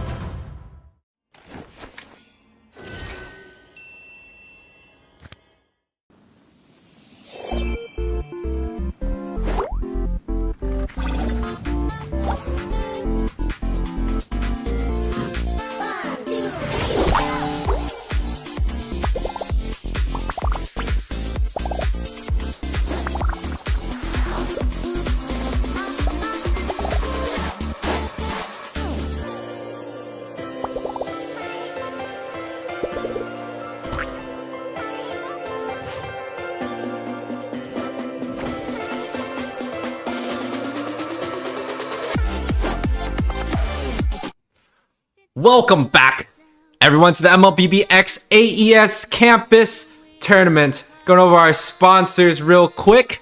Oneplus has decided to sponsor us. Oneplus 12 is the newest flagship smartphone released by Oneplus in 2024. Powered by the Snapdragon 8 Gen 3 processor, this device is packed with a powerful performance. It has a large 5400 AM battery and the fastest wired and wireless charging in North America. Level up your mobile gaming experience with the Oneplus 12. And also by China Southern Airlines. Experience top-tier air travel with China Southern Airlines. As China's leading airline, we have the largest route network and passenger capacity in the country. Our aim is global recognition, delivering dependable, punctual, and convenient services. Discover our North American routes, including LAX to Canada, JFK to Canada, where you'll enjoy a comfortable and entertaining journey aboard our advanced 777-300ER aircraft. Come fly with us as we strive for excellence, providing exceptional service at every term. It's your boy, host, Yue, and on the casting desk, we have your other boy, Mr. Wei here. Alright, thanks for having me once again, Yue. We have had 3 great games already. Now we are gonna have Cal Pomona against LACC. So we're currently in the first phase of this draft pick, the first set of bands. As we can see, LACC taking out the Arlet and Rats. And on the other side, we have the Matilda and Lunok second up.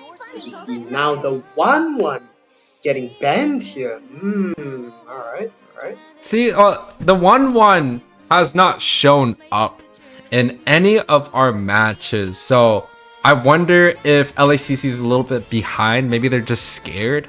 But on the other hand, Pomona has gotten such a huge defeat from the last game. I feel like they should take some notes right there, right? Take the R-Lot, but the R-Lot did get banned out here. The Matilda Barats is also available. The Claude, which has been prioritized by Chapman. I feel like Pomona, they should experiment with that here and maybe see, you know, if they can pick it up themselves, because I know they're not going to be facing Chapman again in this round robin. They're definitely going to be facing them again on the next one.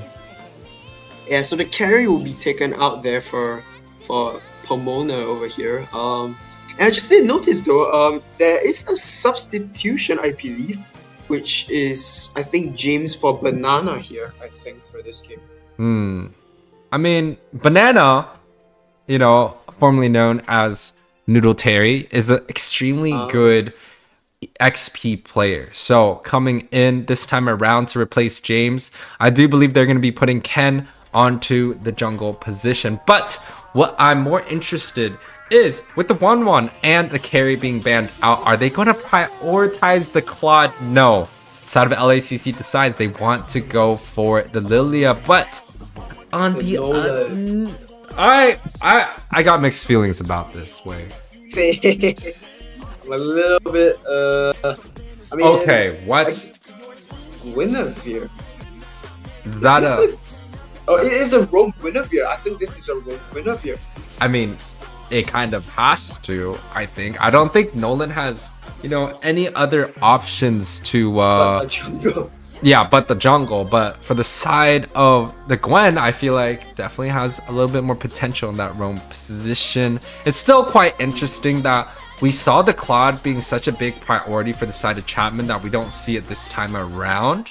But, yeah, you know, maybe they got some interesting strategies like this Yin. as you see, wow, the Yin and the Beatrix being picked up here. The Yin, a hero we might not have seen in a tournament scene for quite some time. We've not really seen him, the single isolated ultimate. So we don't know where this Yin could go. It could go into the jungle or the XP lane, most likely. We'll have to wait and see and find out what they have up their sleeve. The Beatrix, it's back in business, right? We've seen the Beatrix be such a huge like meta in the last year, ever since her release, right? Back then it used to be that shotgun meta, and then it was the machine gun, and then people started using the snipers and the rocket launchers. You know, Beatrix has been changed throughout the times, but this time coming back around, I'm not sure if that's the right decision, because, you know, the Claude is still available, and both of these teams are deciding no, they don't want that Claude. The Sky, yeah, I mean, except the Novaria. The Novaria is great though, right? We saw Lucas go, you know, 0 deaths on the Novaria, so I definitely like that pick, but there's still a lot that's on the board. Both teams are looking for marksmen, and you could even potentially slot that Gwen into the XP if they wanted to. Yeah, they wanted to have a cheeky little gameplay over there. Yeah, definitely would work, as we see the Kaja being banned out on the side of Cal Poly Pomona. Will be banned on LACC. Interesting, actually, the Ruby being taken out. I'm not too sure about that one though. What are your thoughts on it's quite interesting because back-to-back games this Ruby has been taken off the board against the side of Pomona. Maybe like there's this Ruby Supreme top 100 player that we're not really seeing on the side of Pomona. Frederick gets banned out. That's quite interesting too, because we haven't seen that hero play in such a long time either. Yeah, but I think the Frederick banned out kind of to some degree makes sense because of the invasive pressure that the Frederick has anyways. So I'd say it's a fairly reasonable bet to some degree. We'll have to see like what they are trying to plan to draft out for this second phase here, as we are currently waiting on the last ban of the second phase. Well, Pomona has, you know, a well-balanced damage They have both magic and physical damage, so they could really go anywhere with their draft. They're looking for a marksman and a potential XP. Something like a Terizla always is great. Maybe a Yu Zong. Noodle Terry. I forgot what he's known. I mean, Banana. I forgot what he's actually known for. Ixia. But the Exia comes out to play. Now, this time around, it doesn't feel like the side of LACC has that many escape abilities. They could still pick up, you know, the Matilda is gone now. The Tigreal coming out to play. Coming through, that might be good. But yeah, but the only way the Navaria is going to die is if the Yin gets onto her. And without the Yin, okay, well now they got a Granger. Now this is very interesting. This is very interesting. We have not seen this hero for quite some time. So the Granger, I think, as most people in the United States will know, is like a MOBA Zane signature and something that we don't see very often in this current meta. But will this Granger pick though apply enough pressure onto the composition that Cal Poly Pomona has? Well, that will have to wait. I do like the combination between the Tigreal and the Granger. It's an extremely hard set front line to kind of a mobile backline damage dealer. And you know, Granger can deal damage quite early, especially with the Hunter Strike early on. So, you know, definitely I'm not taking anything away from the side of LACC, but the side of Pomona, it just seems a little bit stronger, especially with that Terizla last pick.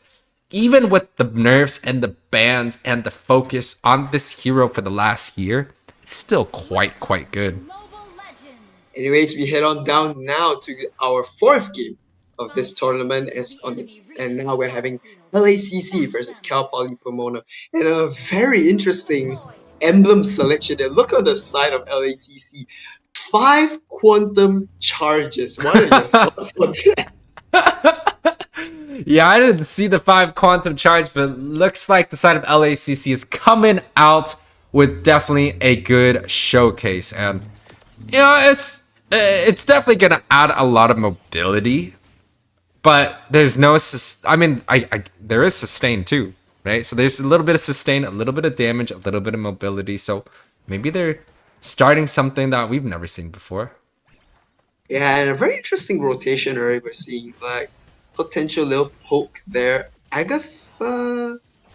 No? Okay, Agatha. I thought Agatha stole that little jungle creep there. So Retribution being used by Dream on that Granger already. So will be trying to get to level 4 as quickly as he can. Definitely the Guinevere is trying to disrupt the jungle. Oh, this might be trouble for Ace here. Being poked out. Needs to just get level 4. He's 1 HP. Oh, flicker. He tried to flicker himself away, but unfortunately dives himself into the Novaria. So Sky will get first blood once again. Yeah, the side of Pomona is able to get Dream in a funny position here. Death Sonata? Huge. Oh, wow, the Death Sonata picks off Ken there. Agatha has to flicker away from that position. What a snipe there coming from Dream on that Granger. Yeah, completely full combination. He had the first skill inside the bush, was able to knock down Ken about half HP, and now with along paired up with the Death Sonata, he's able to go 100 to 0 just like that. And that's kind of the power of the Granger early game, right? Especially if you're able to get the free hit going on. And now it's leading up to uncontested turtle. The Yin will fall to Kentizi though. Well, but in the least, I think even though they lost their XP laner for that, but they get the turtle, so not too bad. I think right now the main goal for LACC here is actually to get them to scale as fast as possible. Try to make sure that that Granger snowball is out of control, and make sure that he's not vulnerable to any sort of pickoff. Yeah, and I mean, this is kind of the first time that we see a team that is able to pick up the very first neutral objective. The turtle is actually down in the gold. It's only 500, but the side of Pomona, they're still doing quite well on their own. And you get to see a corrosion already being picked up by Prox. Yeah, very, very good itemization early on to pressurize Ace at this point in time. So we can take a look. Agatha Going in with the Violet Requiem, Ken TZ trying to burst some damage onto Ume. Will get out. Ooh, has to use the fracture to get out of the implosion there. Yeah, and So he is able Ace to get out. Oh no. gets out. Oh, Ace, hang on. Shotgun. They Grabs up. trade for each other, but Dream picks up the kill, so this is good for the Granger. Granger's still slightly ahead of Ken TZ right now. Yeah, and being slightly ahead, let's take a look at some of the gold leads so far. It doesn't seem like the Granger is actually still ahead, even though he has 2 kills. The side of Kentiz, he's just farming a little bit too well. And now almost a 1k goalie. Banana sneaking up a little bit. He has the flicker available. Oh, flicker. Committed. Dream will fall here. Huge resources being expanded onto the Granger. So shut down the Granger means that the Nolan will be back in prime position to be able to get a faster rate of ganking. Hang on a minute. Ken really has to get out of there. Black shoes popped off by Giguru. So Nolan has to recall. Oh no. Implosion hits through. Agatha falls. But Ace falls as well. So Prox will get... Oh, it's finished the gold plating, I just realized. Yes. So, I mean, a 2k gold lead for the side of Pomona. They're doing quite well in this match, but you could definitely tell they're not really playing the perfect game. A lot of mistakes coming out from both the sides. Scoreboards 5-3, and Ken picks off Giguru. He had the black shoes available. Yeah. And it's just, maybe he didn't respond in time. yeah, it's just a little bit too fast. The Nolan is just, has that very burst agile, damage. very quick. Yeah, now with Very the turtle being secure, now it's time for Pomona to kind of go up ahead and see if they could do anything about this. But there's members on the bot side looking for a gank. But I don't know if Fox knows. Right. Oh! He does know. Very, very good map awareness there. Full barrage being committed onto Ace. Oh, look at this. Ace taking a lot of damage, though. Goodness me. Yeah, he was able to get the clear, which, is kind of what Prox wants, right? He gets a clear. It's pretty much safe. Agatha, he doesn't seem like he has a lot of bush pressure on this bot side. The Tigreal Implosion, it's honestly quite nice when you have that frontline tank that's just not afraid to check those bushes. It forces this Gwen to kind of stay back, and he's just unable to find a good fight. A mid-side's gonna fall, though. So Cal Poly Pomona securing a huge objective. Hang on a minute as we see. Oh my goodness, Prox get deleted by that Wesker. Goodness me. It's been a while since I've said that for sure. Yeah, it's quite good, but the snipe. Oh, hang no. on a minute. Ace. Oh, what a flicker. Oh my goodness, what a flicker. That's some high mechanics, I'm going to tell you that. That's pretty hard. Beautiful. That is not easy to pull off. I mean, you have how accurate you need to jump and accurately land the flicker. You have to really know the exact distance. And that was built to perfection. Oh, hang on a minute. Tap in here? Unfortunately, we can't. Wait, we could tap into Yin? Oh, I think we can. Okay, next time we tap into Yin. He gets picked off. But I think he gets picked off. Oh! The trade. He falls off. The trade. Agatha gets onto Dream. Oh, Dream gets spiked there. Will fall. Yeah, the Violent Requiem knockup paired with the second skill along with Sky's first.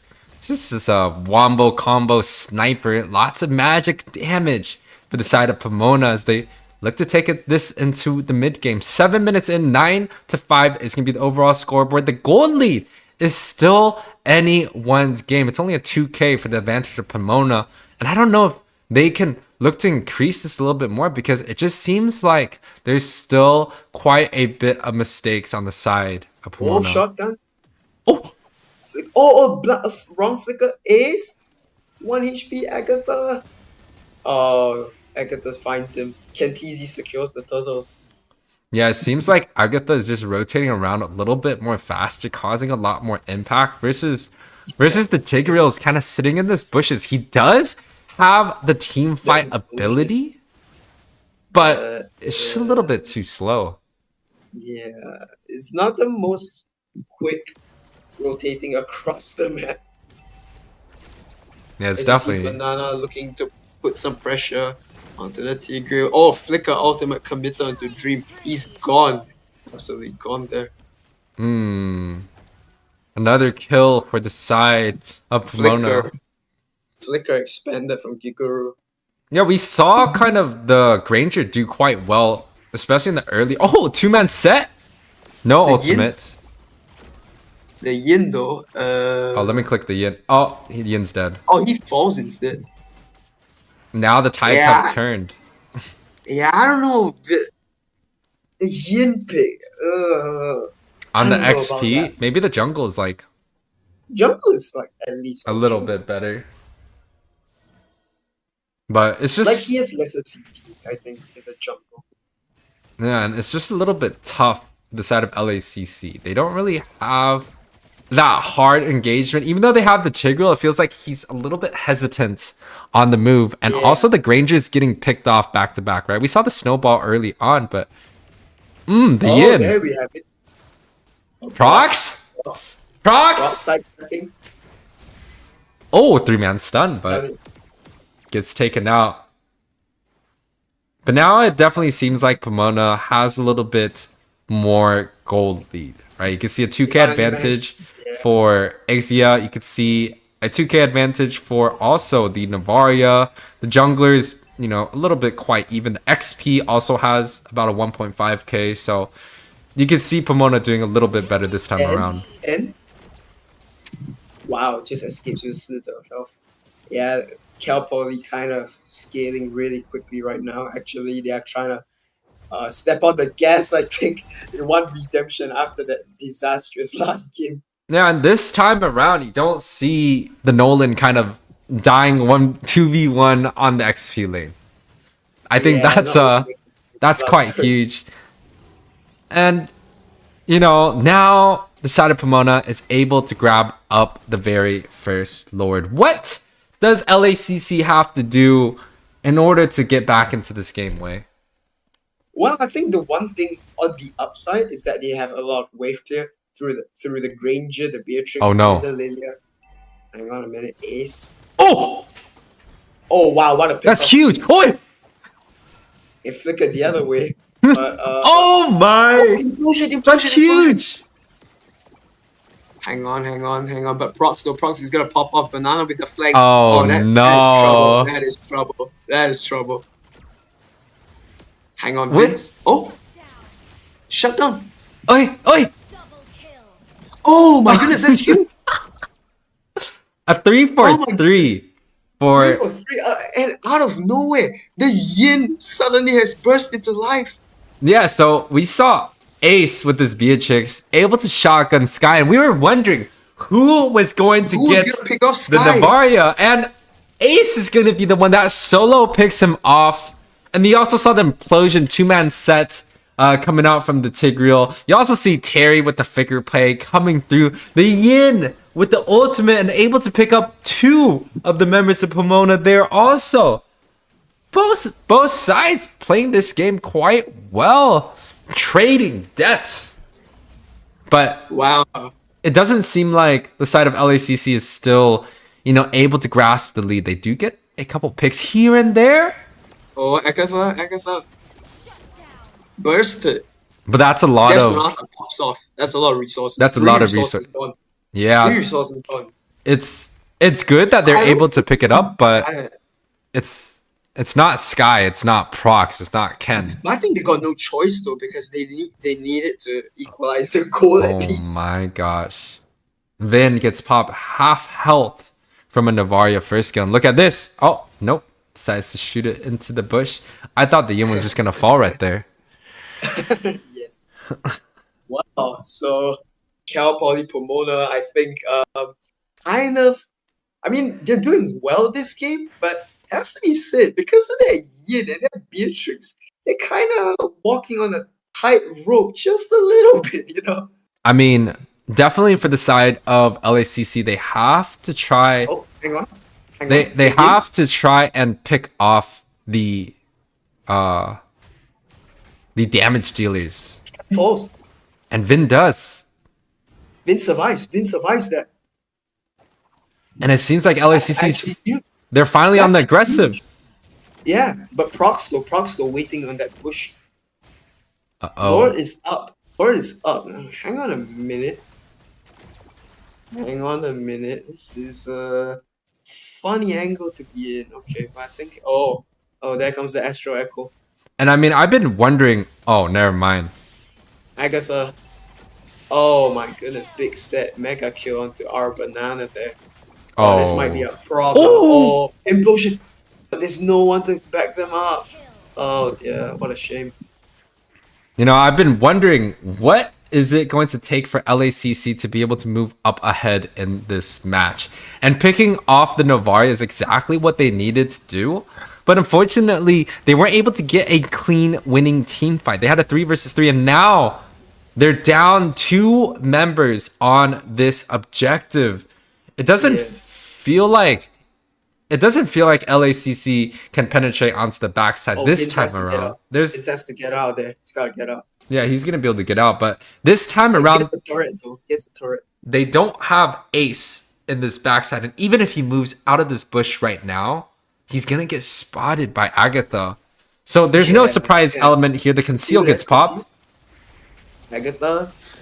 Oh my! Jump. Oh, but a huge burst. Oh! Oh my God! The flicker barrage. Oh, that's lights out there. I think that's lights out. The yin.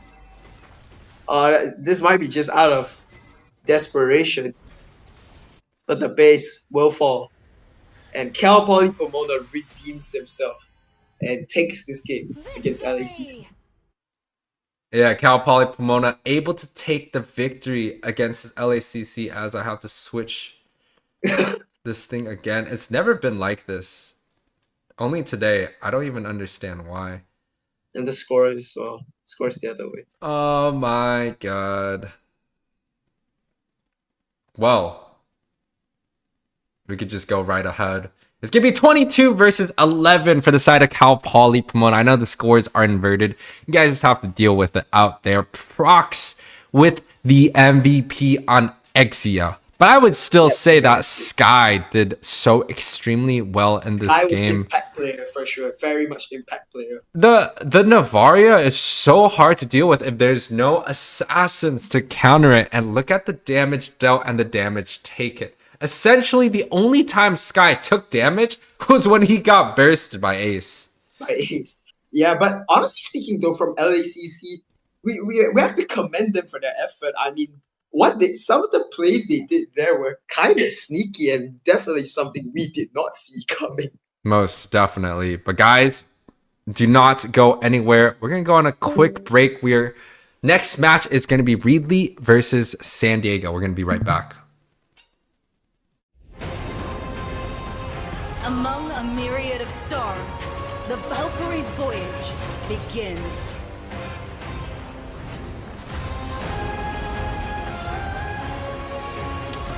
Our existence brings beauty to the cosmos.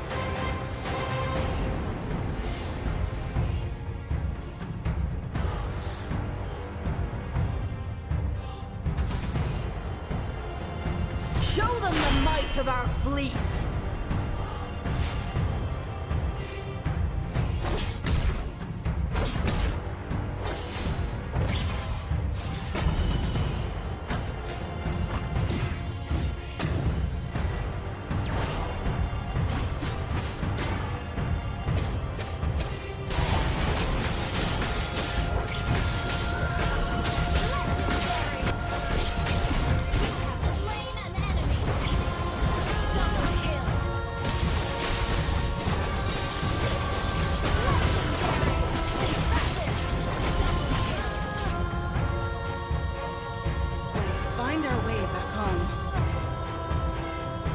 None can escape from my wrath.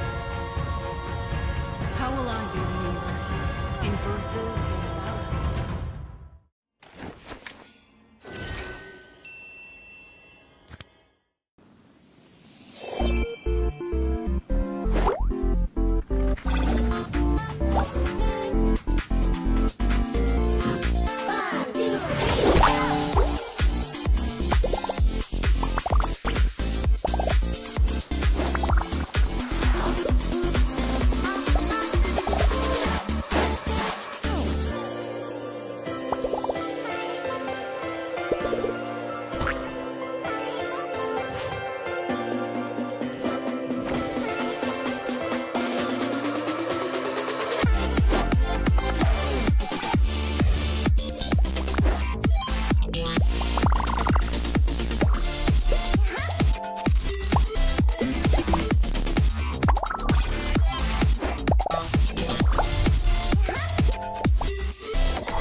steel.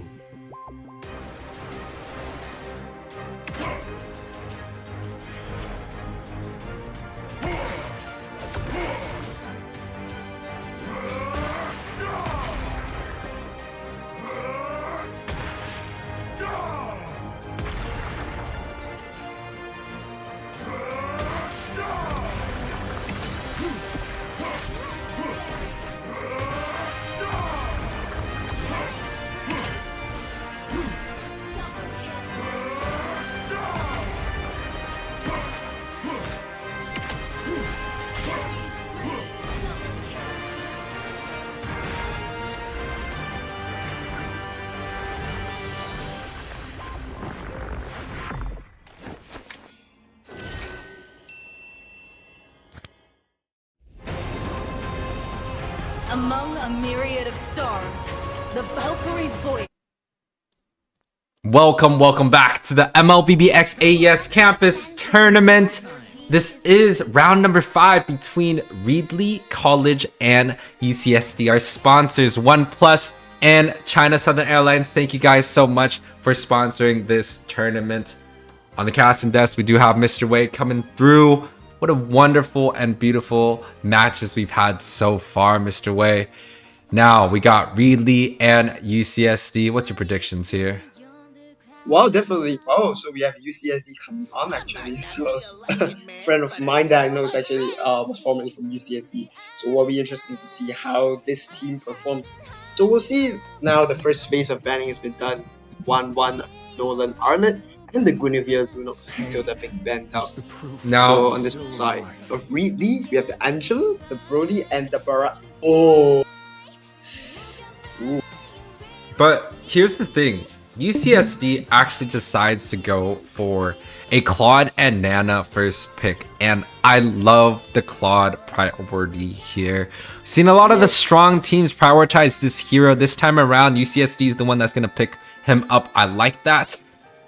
But Reedley College is going for an Angela and Barats combination. We've seen Barats be so extremely dominant, and especially since UCSD does not have a carry, this lets this Barats freely walk around. It makes me hesitant to maybe say, hey, maybe the carry might have been a better pick. But the Minotaur does get locked in here. Second phase draft bans. So the Valentina being banned over here, which is a very acceptable ban because they don't want to have like the Molina to be copied. They don't want the Minion Fury to be copied as well. So definitely a good ban here coming from UCSD. Yeah, I mean the Valentina, you know, it's good for it's good by themselves because well, the Blazing Duet is not necessarily a great ultimate. The Molina Blitz is also a little bit more situational. You could get the Minon's Fury. I think that's quite good. But besides Reedley, they still have a lot of options, right? The Faramis is also available. And we've also seen the Navaria come through time after time. Oh, so just as you said it, the Faramis is gone. yeah, I'm expecting a Navaria here. Yeah, and the Mart is being banned out here actually. It's a good jungle option, right? Yeah. The Martis, the Boxia, the Guinevere, who is banned out right here. I mean, there's still a lot of options for the side of UCSD, but going up against the Barats, Angela, I don't know. Maybe the Alice. The Alice is decent. Oh, the Alice, yeah, I just said it. The Alice is currently open. But another interesting hero that I think people like to select over here in Asia is definitely the Bellman, the Dyrov in the jungle as well. The Dyroth is able to take away a lot of the early game armors. So you're going to be able to kind of just fully hit the Brody and the Barats. But the Lapu pickup, I love that. Wow, Lapu, very aggressive, very frontal. Can dive your backline as well. Very popular pick in this tournament. Yeah, notice. I think Claude, Lapu, Minotaur has been like the hot picks of this tournament so far from how I've seen it. At least on my end, it definitely feels like the Lapu Lapu, the Minotaur, and the Claude. Yeah, just like what you're saying. But the counter coming through once again, uneven on this X-Borg. Again. Yeah, he And picked. the Lilia. He picked up the X-Borg against Chapman, but Chapman was able to dominate with the CC. Yeah. But I would say this though, the side of Reedley, I felt like they held much better against Chapman than how Pomona did. Yeah. Like it wasn't that extremely one-sided. I think, you know, in terms of the time, they was probably around the same. Maybe, you know, Pomona lost a little bit earlier, but Reedley definitely feels like they are a very strong team in this round robin so far. Oh no.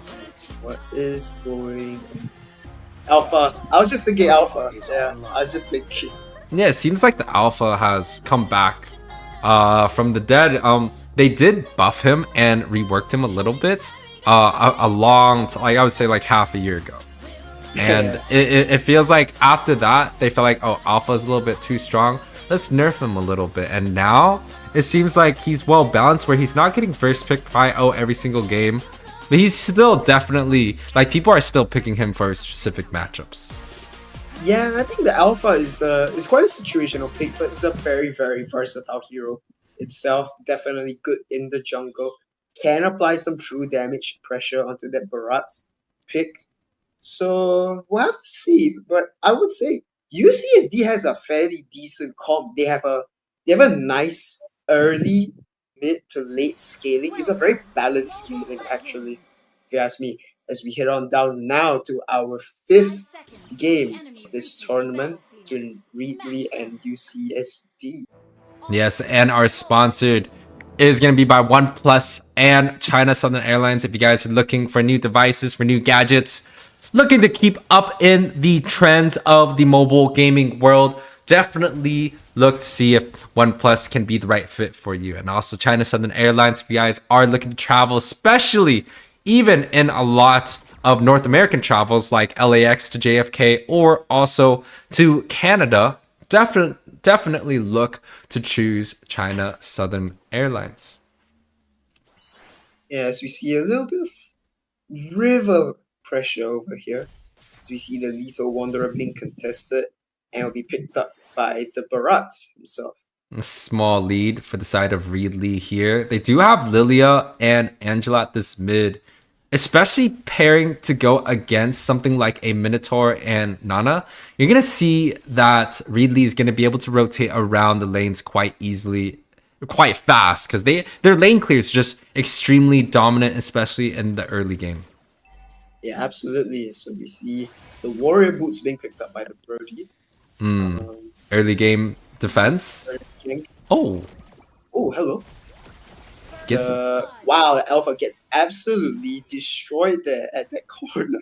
the Goodness me. the Barat's ultimate. Like, you know, I've been gone for the game for about, you know, a month or so, and the Brat's ultimate has been changed where he can dash so extremely far and through towers. And then Yeah, now it feels like he chunks like every second off of that ultimate, just completely demolishes whoever. We saw the Minotaur get chunked, and now we're seeing the Alpha just completely get dominated. Yeah, absolutely. So this new Barat's ultimate actually, what it does is that you have to mark a dash and land carefully. Khalid West will fall, the Angela falls. Retribution secured by the Barats. They have to get out of there though. Caught in a little bit of a crossfire, I think. Not sure about this one. Shard applying a lot of good pressure on that Lapo. But but Uneven will be covering for him. So yeah, looks like it's looking fairly a good start for Reedley College. Yeah, Reedley was able to grab up that turtle. No one dying yet so far, but still small advantage nonetheless. You see a little bit of a rotation coming down into UCSD's bot lane. What? Oh, hang on. Oh, so many ultimates being expanded. Oh no, but this is bad. Nana passive being popped. Claude falls, Nana falls, so is the Minotaur. Oh my goodness, that ended up a disaster. Yeah, that's a very bad news for the side of UCSD. A little bit of an overextension, right? You saw the Nana walking down onto the bot side, flickering in to them, but it felt like it was definitely the wrong move. You know, the reinforcements coming out from the side of Reedley College was just a little bit too fast and end up taking all 3 of the members that were on the bot side down. About a 2k gold lead down, 4-1 score 3 minutes in. Little face check. Yeah, especially with Joker on the Brody. The Brody himself is already quite sustainable and quite survivable. Very, very, I'd say like a relatively independent goal laner himself. Meanwhile, what on earth is going on at top side? The Nana falls short in a 1v3 situation right now. Now has Raizo by his side. Last Insanity. Last Insanity popped, Flicker goes off. Has to recall, but again, the lane pressure that Reedley is constantly applying is so good and so devastating. Yeah, and while all this is happening, you can see the Brody on the bot side just 1v2ing both the Minotaur and the Claude, able to get pretty much everything done. But on the top side, Raizo gets bursted by the Lilia. Shard. Oh As no. the Bravest fighter, will have to get out of that one. You can't be, you know, when the Araga armor from the X-Borg is available, the Bravest fighter is just going to get wasted. And unfortunately, it came up just at the right time where the X-Borg pretty much just dodged his death. And now I'm cute, taking up the next objective. Secures it with the Retribution. Clean. I could see a potential gank coming in. Uh-oh. Oh my goodness, that just slows up the Minotaur. Minotaur absolutely destroyed once again.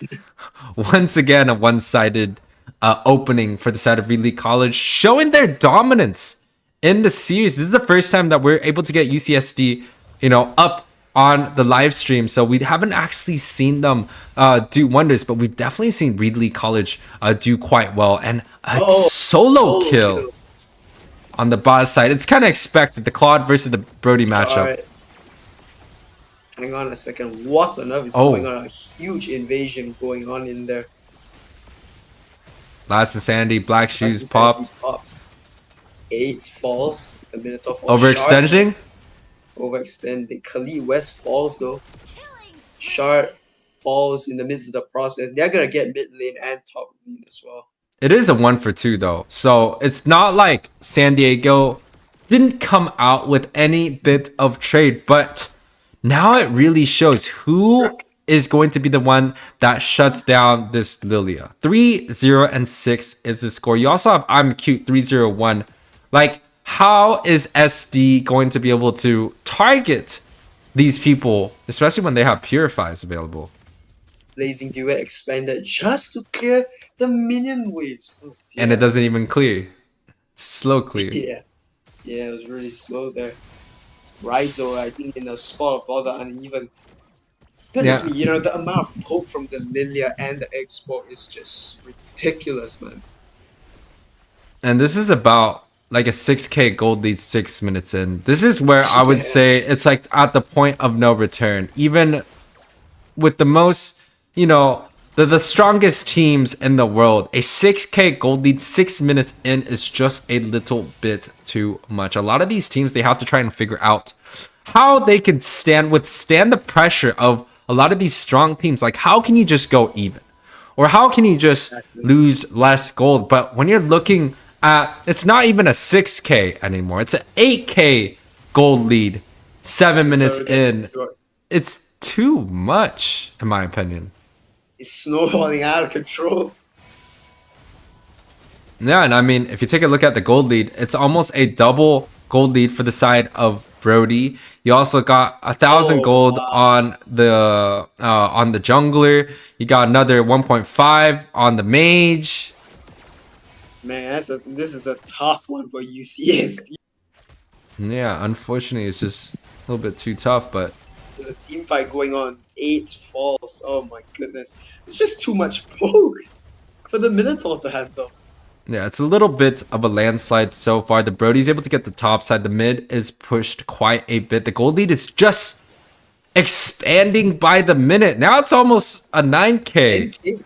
It's 10k almost. 10k. Oh my goodness, Rizzo getting shredded. Dear me.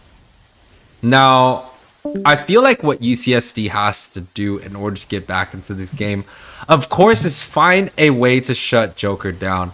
But Last Insanity. Last Insanity popped. Oh, Hang on, Joker, Win of Nature.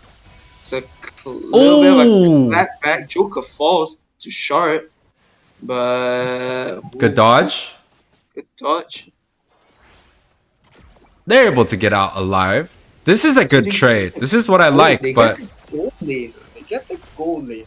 It's not bad, actually. It's not bad. it's a beginning of a shutdown. Oh no. But while the trade is happening though, the Claude is farming. Yeah, so Claude now does have a lot of space actually to try to catch up some level. Yeah, but 8k gold lead 9 minutes in, I guess it's better than what it was before. But the gold lead is still too substantial.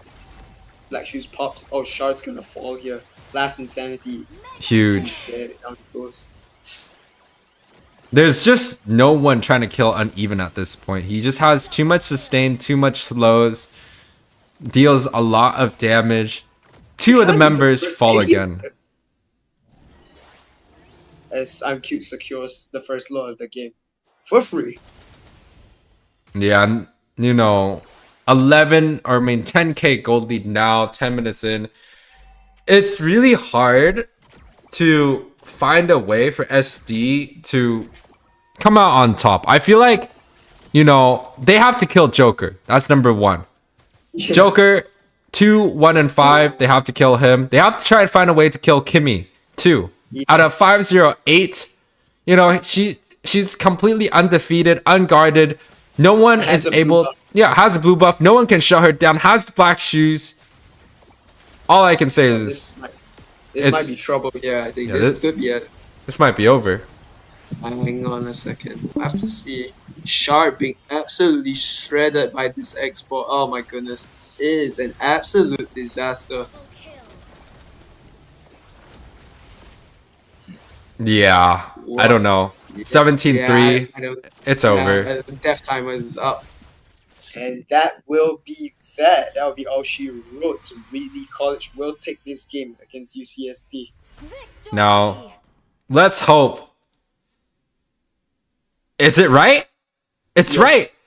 Beautiful. Reedley College able to take this series 17-3. 10 minutes is a score. Complete landslide. The MVP way is going to be Kimmy. I don't think it's unexpected here.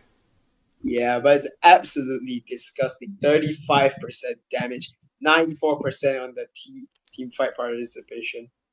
Absolutely monstrous on this Lilia.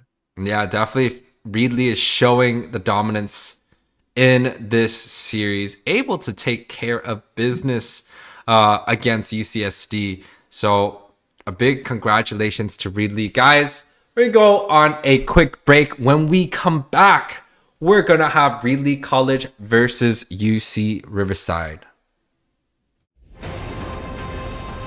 Among a myriad of stars, the Valkyrie's voyage begins.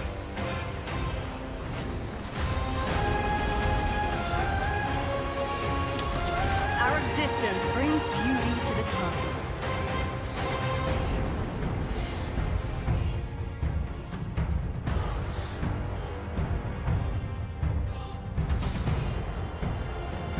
Show them the might of our fleet!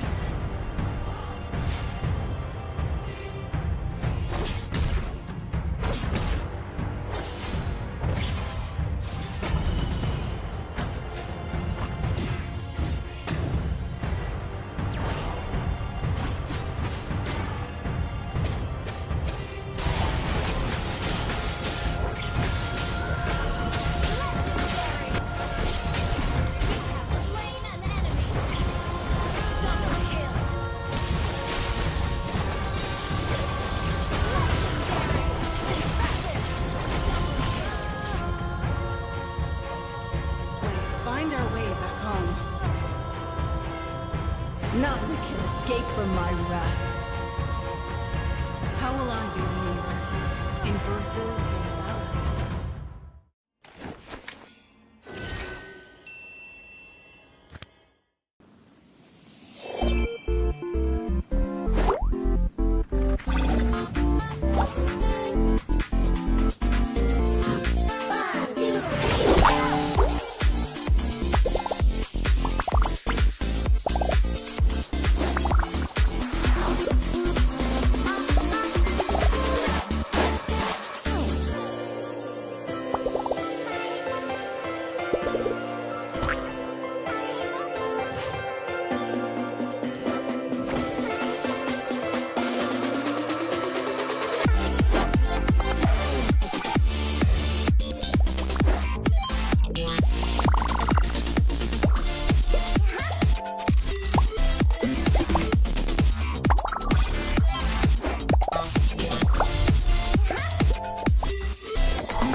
Bones of steel.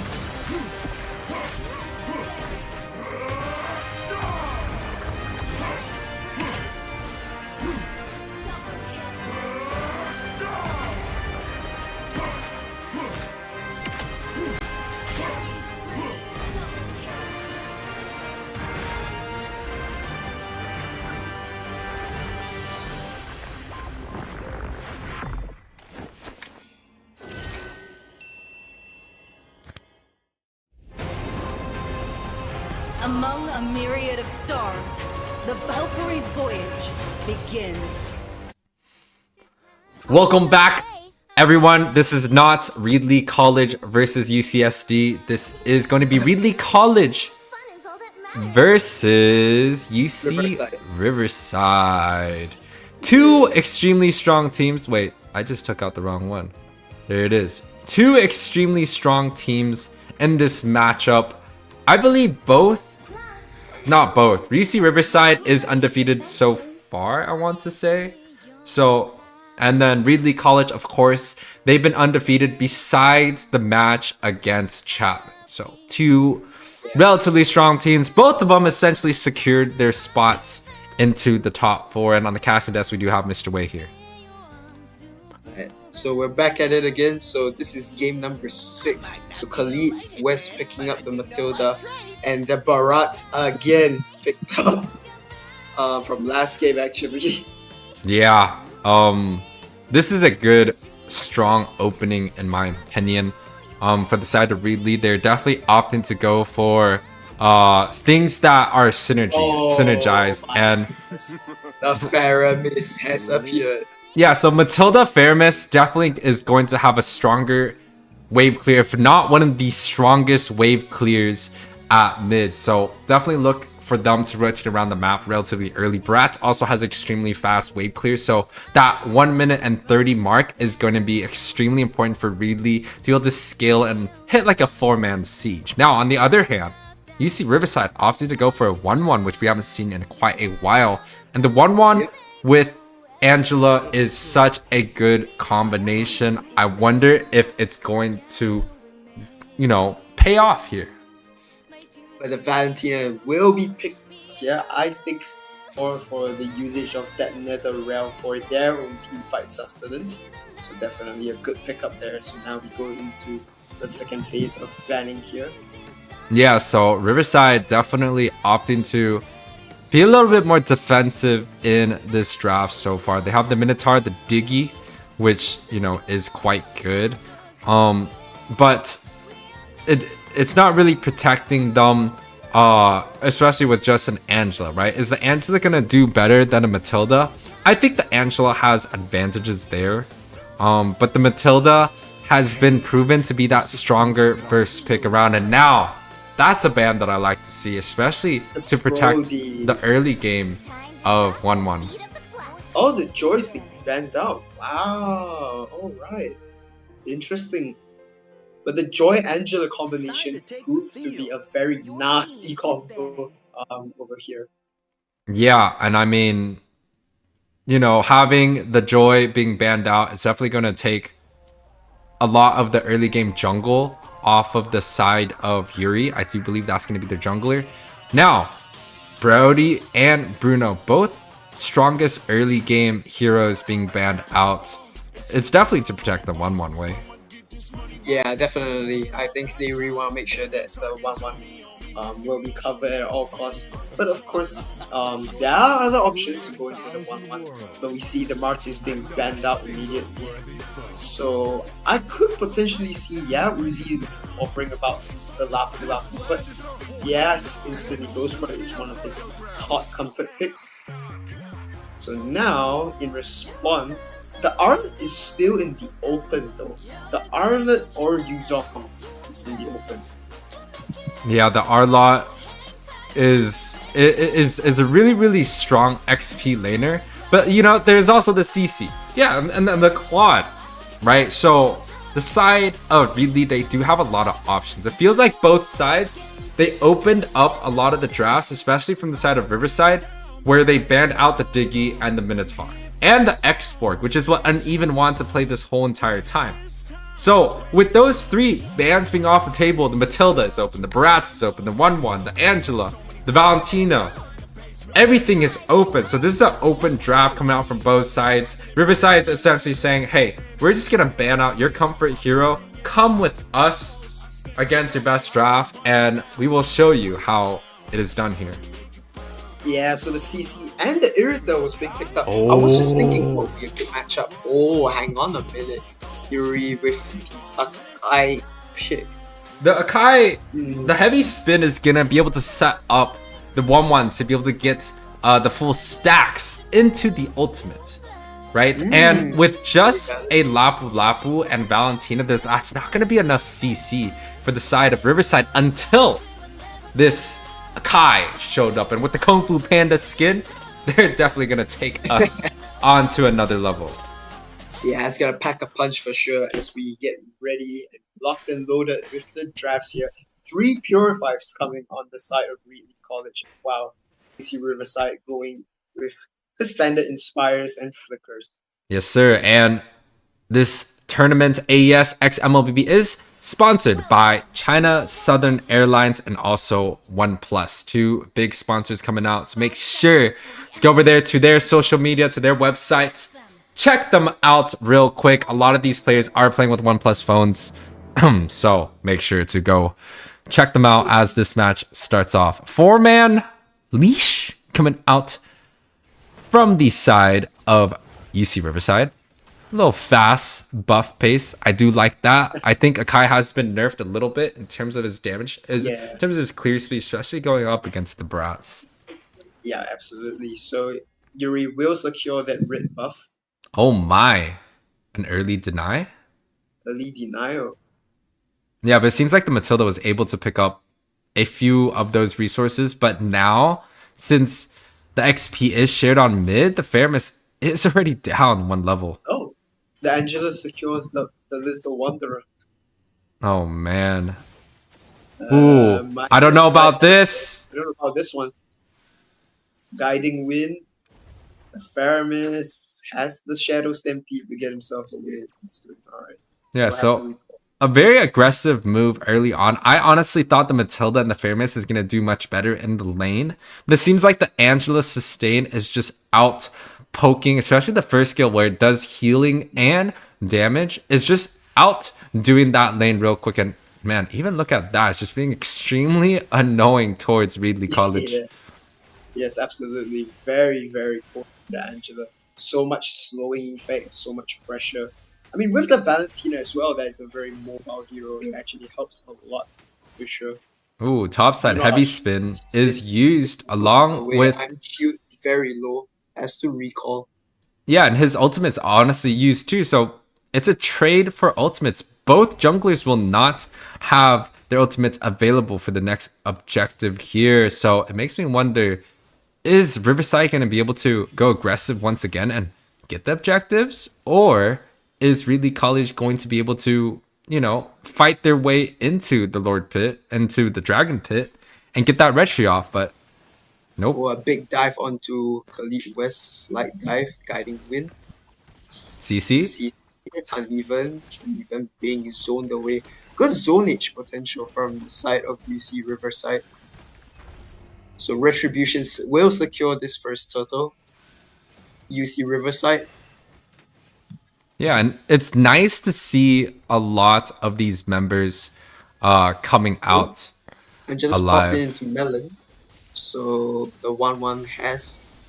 Oh, hang on a minute. Oh, has to use the Purify. Yeah. The inbuilt Purify of the 1-1. Okay. Well, it definitely seems like the advantage is still side for Riverside, but Reedley, see, this is what a lot of teams are kind of missing. Reedley, although they have been down a lot of these games, they're holding up quite well in the early. They're not going for a lot of the team fights. They're not going for risky plays. They want the turtle.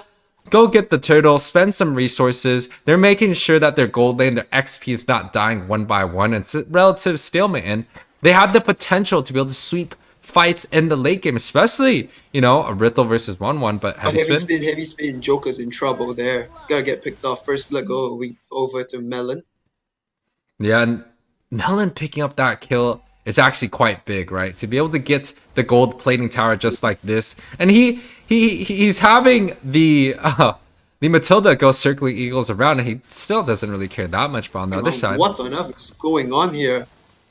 I'm cute swallows. Oh no! Oh no! You missed it. Nether realm being popped there. Will fall. And the Bratz goes down, just like that. The Valentina still has the Nether realm of her own. Actually, I just realized.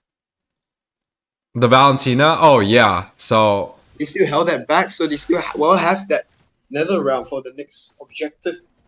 Yeah, it's definitely going to be, quite tough there. It definitely, Riverside, it feels like they still have the advantage so far in this game. They're, quite the aggressive teams themselves. And with the Angela pick, it makes their team so balanced. The sustain coming out, also the Netherrealm coming out from the Valentina, whatever utilities that Reedley had, that it was advantage in their draft, just gets completely countered by the Angela and the Valentina. So you see Riverside will go ahead and secure that second turtle without any issue. And meanwhile, we see what could be a potential gank at the gold lane. Maybe to see on mid side Yuri clearing out the mid wave. The Shadow Stampede trying to connect. Hang on a second, Joker really, really low there. Oh, someone's been swallowed up. Who is that? The Angela picked off. Heavy spin. That's huge. Applied. And we see the Nether Realm being popped. Melon getting ready to pop off. Double kill for him. Could he make it a triple? Wait. No, not. So Joker will escape with a slither of health. Oh my. Even more of a slither health. What was that? 3 for 1, 2 for 1 trade for the side of Riverside College. They're still in the lead and they're playing this game quite perfectly early on. Even the gold lead is still only 2.5. I still think that's quite huge, especially when you count that both of these teams are relatively strong. Top and not top 4, but they're definitely top 8 NACT.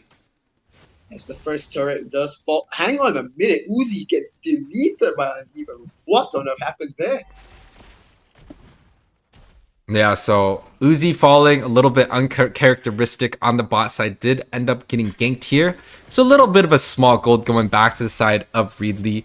Does look like the Kai is looking to take that blue buff, which is quite a big of a resource for the Barats. Now, on the other hand, the Barats looks like he's able to grab up this blue also. So, an even trade. Even trade. No retries used for both sides. But the level difference is definitely clear. It's a 1 level difference between the junglers as we approach this third turtle. Yeah, it doesn't seem like... it feels like Reedley, they're definitely looking to engage on this turtle, which I find quite nicely. Oh! It's a bad spot. Uzi's popped off. Uzi's going to... Too early? Fight. I think it's too early. Ooh. Yuri's going to secure it, but he's going to fall, I think. Netherrealm popped. Netherrealm has been popped. Faramis. Oh my god! Oh, Faramis falls. Yuri Cutie falls. Joker falls. Yeah, but look at Melon. When this whole team fight is going on, Melon has just been pushing mid, and now he's back in the team fight. He's going to be able to get the stacks. He's going to get the crossbow tank. He's going to pop off now. Should go now. And he gets the stacks and does so much damage. Double kill for him. Uneven's going to fall too, I think. Purify? Oi. Oh, Purify used. Nostalgia. Wow, Flicker with the healing waves gets the last hit. So yeah, that's a 3 for 1 trade for the side of Riverside as they push the gold lead to 5k here. Oh, Joker is stuck, I think. He's stuck. Absolutely. Melon's godlike. And it seems like Riverside is just snowballing away with this game. They're 1-1 on a 7-0-1 KDA right now. Absolutely fed. Now picks up the Sea Halberd as well. Absolutely incredible. And it was a high pick priority, right? Like, this 1-1 was picked on the first phase draft with the Angela. Blind picking in this game, letting Joker and Reedley College decide how they want to deal with it. And it doesn't seem like the side of Reedley have anything to be able to stun down the 1-1. They have the Riddle for the late game, but the Riddle, I feel like it's just way too behind at this point. Yeah, and the damage and the peel that Riverside has, they have to get out of there though. This is a heavy awkward spot. Heavy spin being popped to disengage out of the pit there. I feel like it's wasted there. Oh, hang on. Someone got swallowed in. Uzi, Netherrealm being popped. Angela's ultimate heart got committed as well. It's a lot of shield for the side of Uzi. Resources being committed, but they survived that fight. Just the time being. This looks like a little messy. Hang on. They have a little melons at the corner there. I don't think anyone's noticed him. Yeah, it's a little bit of a stalemate in this game. I mean, the advantage is still for the side of Riverside, but it doesn't look like... Nostalgia. Caught. Nostalgia caught offside. Uzi, though. Is he flanking in the backside? Flanking backside. The nether realm being popped. Oh, the two men. Oh, the CC is helping them hold out though, and so the Faramir damage as well is coming out. It's starting to come a little bit alive for them. I'd say a slight blunder on the side of UC Riverside.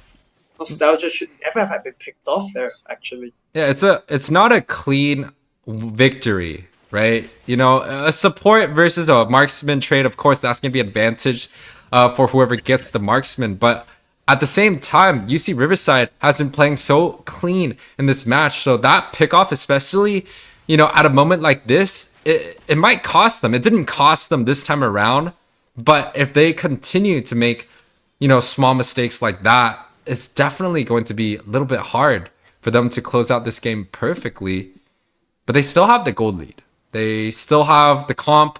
Angela, the 1-1 has not been shut down yet. The Heart Guard is available in case 1-1 does get in trouble. Yeah, so I think they have made the call here. I think Reedley College has made the call here. I think to just give up this Lord to UC Riverside. It is the first Lord, so Uzi will secure the first Lord on time, and it will spawn right about now. Yeah, it does. And, you know, even with this first Lord coming down, it's not like it's going to be a very, very big impact. It shouldn't be too big. The goal deficit's at about 6 to 7k. 7k right now. I would say the best thing Reedley can do is give up this mid tower, defend the rest. Yeah, absolutely. And mid tower falls. The Lord is marching down onto the top side. Best thing they could do is defend. I think they still have shields up, right, for their inhibitors. Is it 12 minutes or is it? No, not yet. I think they still have shields. So the sentry being popped up. So the Valentina has been spotted. As the Nether shield Realm, yeah, popped. Being popped. First one being popped. Ooh, So but the they might tower get is this falling though. turret. Yeah, they will get this turret here. That's tough. So another shield gone at the mid side as well. They're doing like a small Ube strat. 5-man Yeah. rotating per tower. I don't think they're gonna be able to get a lot of damage onto this bot side though. Oh, the bite. Someone got in there. Nether Realm as well popped. A lot of resources being popped. Joker is coming in, but they disengage. I don't think they want to force the situation here. Uzi, picks him off. Shield's gone as well. Oh, they're gonna get mid side too. Oh no, are they gonna get the bot too? Oh, 2-man. All 5 members are still alive though. They get the whole entire outer. They get the whole inhibitor set. Reedley's in such a bad position at this point, right? The first Lord marching down. The best thing that a lot of the teams can actually do is get all the outer towers down. But this time, Riverside, they force these team fights. They play it good, and I think it's honestly due to Reedley's mistake to re-engage right there. Yeah, it's paid off actually, and it's really the fact that they should have noticed that Uzi was half HP and half HP, knowing that you're going into a Lafu with high sustenance and regen. Oh, hang on a minute, heavy spin being popped onto. But is this a mistake? I think it's a mistake. I don't think they're gonna be able to get anyone. The Netherrealm popped so early. The 1-1 hasn't even got to the fight. Hasn't even gone in. Yeah, this could be trouble here. This could be trouble. Smart. No, but they disengaged. The wave spawn came in. Just to save them for this time. And so they will live the fight. And Riverside, they don't really have to rush. They have the gold lead. They have the map. And look at them. There's no jungle for the side of Reedley to farm. They only have the minions coming in, and the minions are coming in so slow. And we're talking about a 9k deficit for the side of Reedley. They have to give up this Lord and just stand next to the Terran with the Barats looking so small. They're definitely not going to be able to get anything done here. Yeah, absolutely. And right now, as you can see, it's just basically starving Reedley of resources at this point. Yeah, you can look at the gold lead. About a 4k difference on the gold side. And hang on a minute. Oh no. I don't think you want to fight here. Crossbow tank popped off. Netherrealm going in. Hard guard also committed onto Melon. Yuri QT. Heavy spin. Joker falls. Oh, this is a disaster, I think, for Reedley. But the wave spawn comes up. So the Lord will be marching down mid-side. Yeah, it's a 4 versus 5 here. And Wes is Down 2 here. Oh, West is down. Oh, this is trouble. I think this is it. This might be it. Legendary for Melon. Oh, that's it. That's lights out, I think. Yeah. And that is all she wrote. UC Riverside will be continuing on their relentless win streak. of Yeah, the and I West Side think tournament. right now Riverside and Chapman are both completely undefeated in the round robin. Oh, looking like everything is stacked onto the wrong side. Give me a second as I fix this up real quick. Riverside is going to be there. Boom. Yeah, there you go. There you go. Riverside 15-4 is going to be the scoreboard. 14 minutes game as Riverside is able to take care of victory here. And of course, the MVP is going to go to the legendary Melon here. But the supporting cast, right? The Valentina and Angela early game was way too dominant for the Matilda and the Fairmans to even handle. And also, Yuri played a great game, only dying once as the objective focus. And also Uzi, we saw the uncharacteristic pickoff on the bot side, but he still ended up with a 4, 1, and 2 as his overall score. Yeah, absolutely. So phenomenal performance once again on the side of UC Riverside, showing their dominance and why they're one of the best teams in the West at this point in time. Yeah, and you know, the damage coming out from the 1-1 33% with 80% kill participation, and also London 28% damage dealt with the 87% team fight participation. A strong performance coming out from Riverside. We are going to have our last match against Riverside versus Chapman, but it does seem like UCR has decided to forfeit. So Chapman is going to be the undefeated champion in the round robin series. Guys, this is going to be the end of the stream. Unfortunately, we're not able to see the Chapman versus UCR match, but we will be able to see that tomorrow. So guys, do not go anywhere. If you guys want to go watch streams, make sure to head over to Kookmon's channel. She will be streaming the last match. It's going to be an exciting one. But guys, this is it for our end. Thank you guys all for watching. And wait, any last words? Well, thank you to everybody that has come on down today. I know for some of us that are over in Asia, it's really early morning for us. But thank you for coming down and supporting the stream. Do make sure to give Alchemy Esports a follow. Give Kookmon a follow to show some support and love as well. And thank you very much, Yue, again for having me here to cast alongside you today for these amazing West Side matches in the United States. Of course. And Wei, your Twitch should be Wei016, correct? Yeah. Yes, At that's right. TTV Wei016. He does stream quite often, so make sure to go over there, give a like, give a subscribe. Make sure to come watch him. And again, shout outs to our sponsors, China Southern Airlines. Experience top tier air travel with China Southern Airlines as China's leading airline. We have the largest route network and passenger capacity in the country. Our aim is global recognition, delivering dependable, punctual, and convenient service. Discover our North American routes, including LAX to Canada and JFK to Canada, where you'll enjoy a comfortable and entertaining journey abroad. Our advanced 777 aircraft.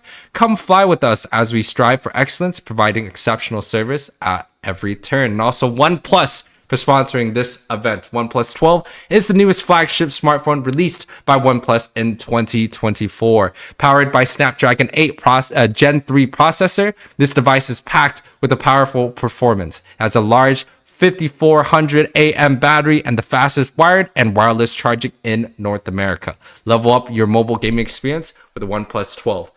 Guys, this is it for today's stream. Make sure to hit the like and subscribe if you're from YouTube or Twitch. Give us a shout out. We'll see you guys tomorrow for the semi and grand finals of the Region West. Guys, thank you guys so much. Among a The time is now, our chance is here. Together we will fight. Touch the sky.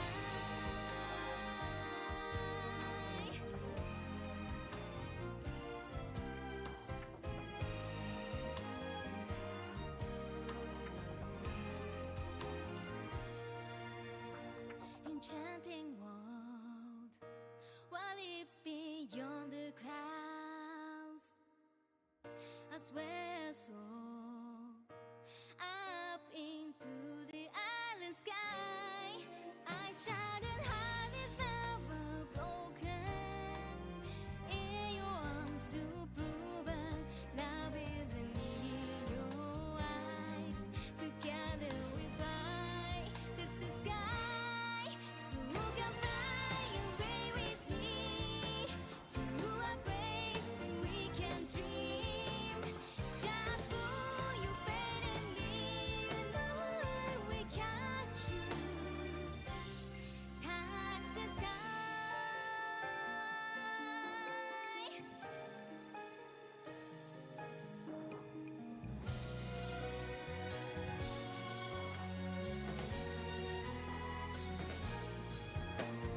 Destiny appears arms from the dust.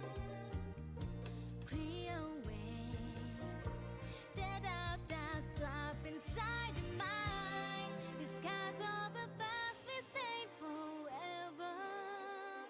Healing them, move forward. Together we make it through. My future is you, me and you. That time is here and now. To be the light within darkness. Your strength that lives inside. Don't be afraid to let it shine. If ever you rose away, look to your heart for courage. We are never on our own. I know you will catch me, and I will catch you when you're falling. You and me, touch the sky.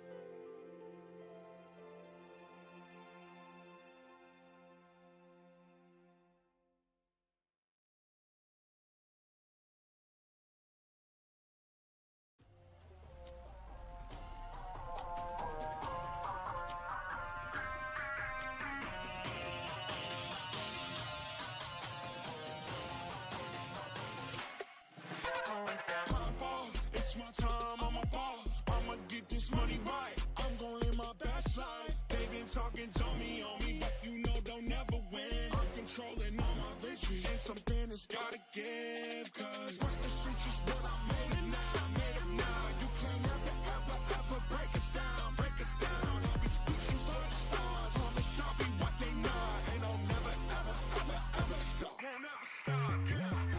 Touch the sky, you're made of silver and gold. Touch the sky, you're the greatest ocean now.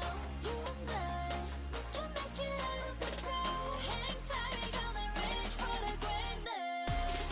We will always rise, we will never fall. Fighting our hearts and be strong.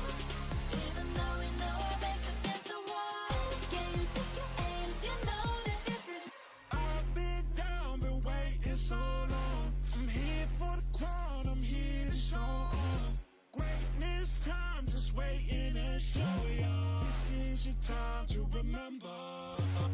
So many times, I lie in the basement waiting for greatness. No, I won't listen to anyone hating on me and telling me I wouldn't make it. Cause I did everything that they said I couldn't. Caught my footing and I kept the controls. I stand for something, I ain't running now. I'm the greatest now, I just wanna make you proud. Don't let me down, don't let it all fall. I've been on the road, accomplished all of my goals, and I ain't gonna let you down.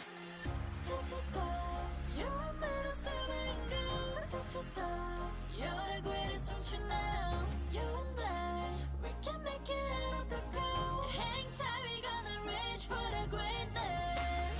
We will always rise, we will never fall. We fight our hearts and we are strong. Even though we know our backs against the wall. And again, pick your aim, you know that this is Coming for the game, cause we ready for the victory. Hands on fire, giving all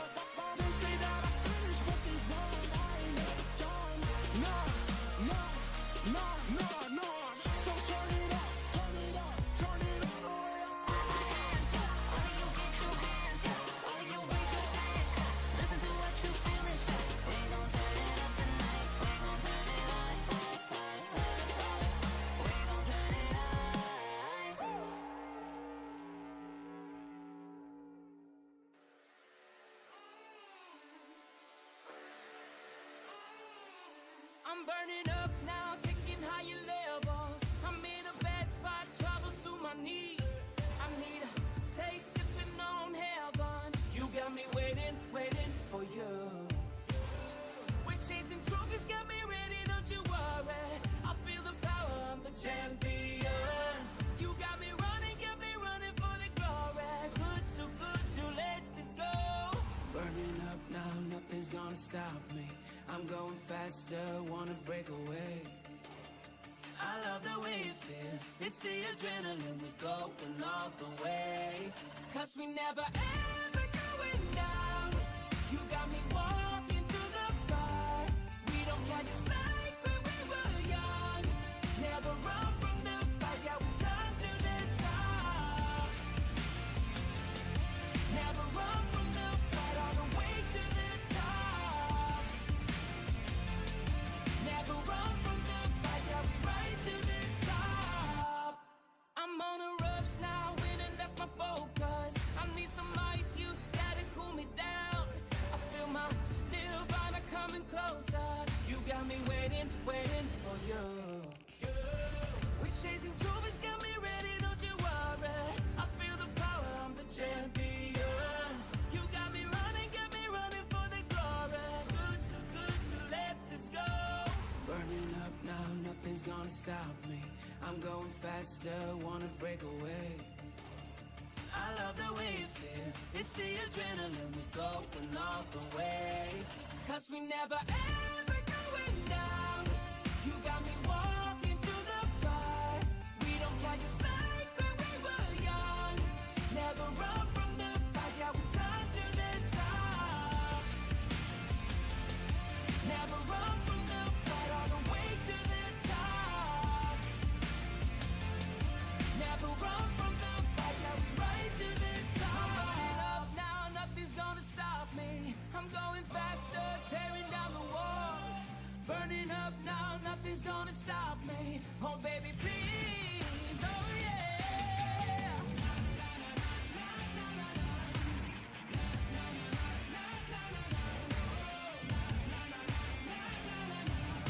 I love the adrenaline. Cause we never